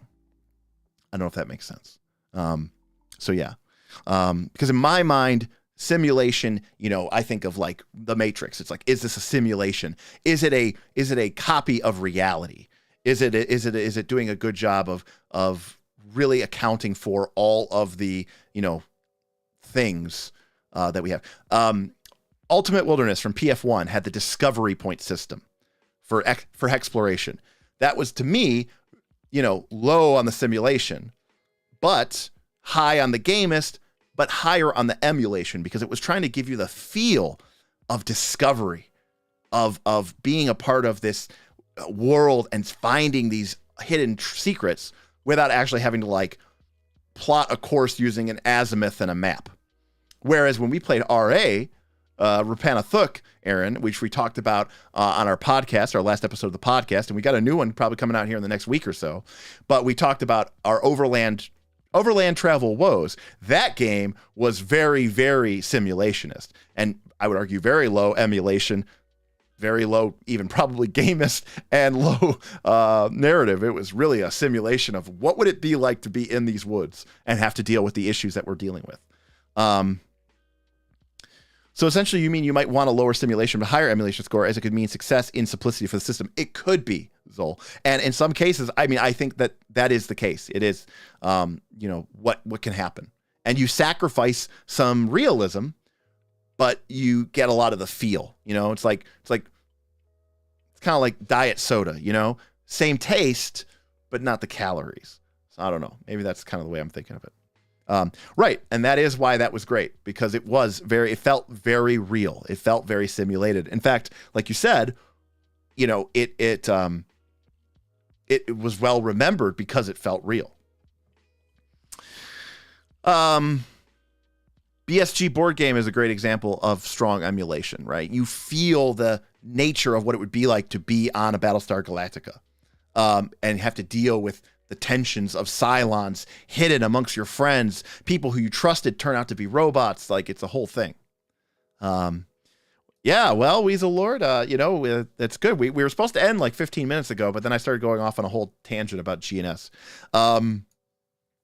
But yeah, so Legend of the Five Rings, I think, scores very high on Gamist and Narrativist, and Gamist and Narrativist, but low on simulation. The game doesn't even have, in the core rulebook, there are no rules in it for how many miles you can walk a day, or if you have a horse, how many miles can you travel in a day versus if you don't have a horse. They literally don't have rules in the book for this. Right? Because it's not trying to simulate how far you can walk in a day. It doesn't care. That's not something that game cares about. In fact, I rated it like a 3. It might be even lower than that. Did someone say BSG board game? So good. We have so many great stories of Battlestar Galactica board games. We could do a whole live stream, and I could tell you the top 5, maybe the top 6, because there's actually another one that I'm thinking of now that are some of the best board game experiences I've ever had in my life. Most of which are due to this man, Lance Quagmire.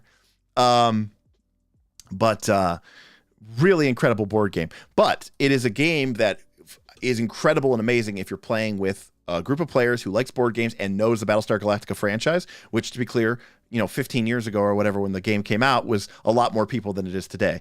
Nowadays, it's not as fun because most people don't know the Battlestar Galactica. I know. How would you rate 7th Sea First Edition on that scale? I don't know 7th Edition, First Edition that well. 7th Sea First Edition. I got L5R. I remember reading 7th Sea First Edition, but I never picked it up because I wasn't as big into like the Renaissance era pirate ship. I was younger. I've come around on that since then, but I just picked up the 2nd edition. I don't know how, considerably different it is. But it's definitely stronger on the narrative scale. And I don't think it's quite as gamist, though. So, the simulation is probably about the same. So it might have traded some of the gamist for a little bit more narrative, but I can't say for sure without really having done a deep dive. Yeah. I just bought, where is it? I don't even know where it is. It's over here somewhere.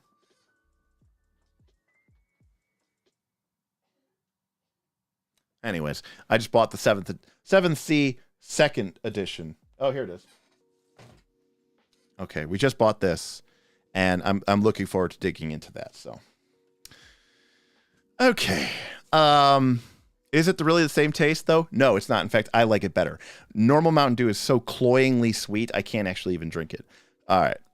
So I do like the diet better. Spitballing, says Cardboard Tomato. If Forbidden Lands let you track every individual arrow or ration, it wouldn't be emulating the feel of you can unexpectedly run out of stuff at any time in this taxing environment. That is actually true. That's actually very interesting. Sometimes the emulation is more sometimes like the real thing isn't as good as the pretend thing. I don't know how to describe it, but it's like, okay, great example.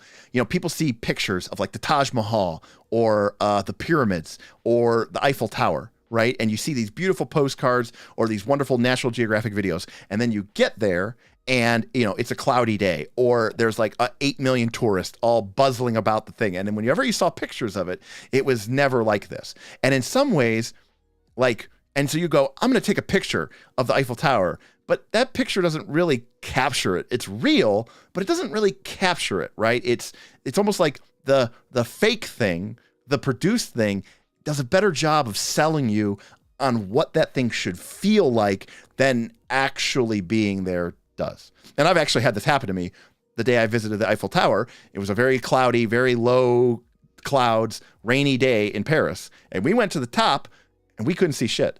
So, it was a fun, sure. I mean, it was cool, to be in Paris or whatever and be at the top of the Eiffel Tower.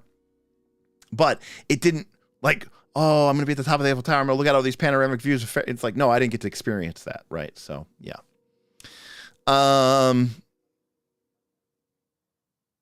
You had me a Pirates one. Yeah, 7th Sea Pirates is all stuff. So that you couldn't go to the top because of high winds. Exactly. But when you see the postcard or you see the really awesome, you know, whatever video of it, there's no high winds. It's a beautiful, perfect day. And, you know, sometimes reality bites. And so the fictional representation of that reality can sometimes be more fun or more engaging than the real reality. So, you know, to what Cardboard was saying here about Forbidden Lands, which uses these resource die mechanic, what it does is it brings in a degree of, you know, and to be clear, I think it's actually a lack of uncertainty. I'll give you a great example. In 2018, I hiked the Appalachian Trail, most of it anyways, but I was living in the woods more or less for like 4 months. And there were times where I had food, you know, I went to town, I bought food, and I put it in my pack, and it went bad unexpectedly. And I wasn't expecting my food to go bad. I had a time when some mice got into my pack. And I mean, I was probably a couple days from needing a resupply of food, but mice got into my pack and basically ate everything. And I certainly wasn't going to eat anything that mice had been crawling all over. And, you know, that was unexpected. But in D&D or Pathfinder 2 with these, we never have that, right? But that is actually something that can happen and does happen and will happen.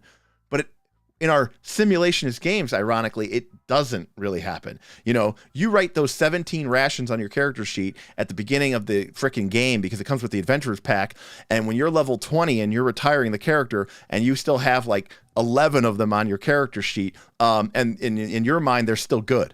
So sometimes the emulation can do a better job of at least capturing the feel of what some of those challenges are like in the game that you are trying to emulate rather than simulate. All right, everybody, we've gotten pretty far into the weeds here. I'm sure we have 6 people left watching. All right, it's still 40. MREs, a modern equivalent, I'll buy, but fantasy hardtack and you know, not something that's going to last forever. And again, Pathfinder 2 is so weird about the, like, I think I went on this the other day where I was like, during our actually it was yesterday during our Q&A, I was like, a week's worth of rations is light bulk in Pathfinder 2, right? Light bulk. Why are we even doing this? It's light bulk for a week worth of rations. So it is essential. You might as well just say there's no rations. Like, I don't even understand why they even have them in the game if they're going to make them light bulk. It doesn't even make sense to me. Sure. Yeah, but not forever, Joey. Not forever. But I'm just saying, like, in Pathfinder 2, it's so silly. Like, either don't have rations because it's stupid, or do have rations and make them actually something that, like, takes up space and is actually, like, when I backpacked, you know, the vast majority of my weight was food. Whereas in Pathfinder 2, you could, for 4 light bulk, which is 4/10 of a bulk, you could pack a month worth of food. It's stupid. So, anyways. That is where we are going to leave it for today. We'll be back Thursday for a more mechanical, in-depth discussion as we continue to go through level 3 spells. But level 3 is a good level. I'm telling you, we got Fireball, Lightning Bolt, Haste, Slow. So at least we have that to look forward to, right? Classics, they're going to be funs. I'm expecting there to be a lot of S's and A's, and you know, we'll definitely play it up as we go through because I'm looking forward to it. And of course, as we get higher level, you know, the bar is raised. You're talking about a spell that, you know, if a spell has to compete with something like Teleport, it better be pretty good, right? As we get higher up in level, or Fireball, or Lightning Bolt. So I want to say thank you again to members of our Patreon. I want to say thank you again to Matthew, who just subscribed. I want to say thank you to our members of our Patreon. I want to say thank you to everyone who tipped or super chatted. And I want to say thank you to everybody who hung out, enjoyed the conversation, chatted with us, and asked some questions, chatted with some of the folks in the thing. If you thought this was valuable, why don't you go ahead and hit the like. We don't really care about YouTube anymore, but I guess in theory it helps. So I guess that's it. So, good night, everybody, and we'll see you next time on Knights of Last Call.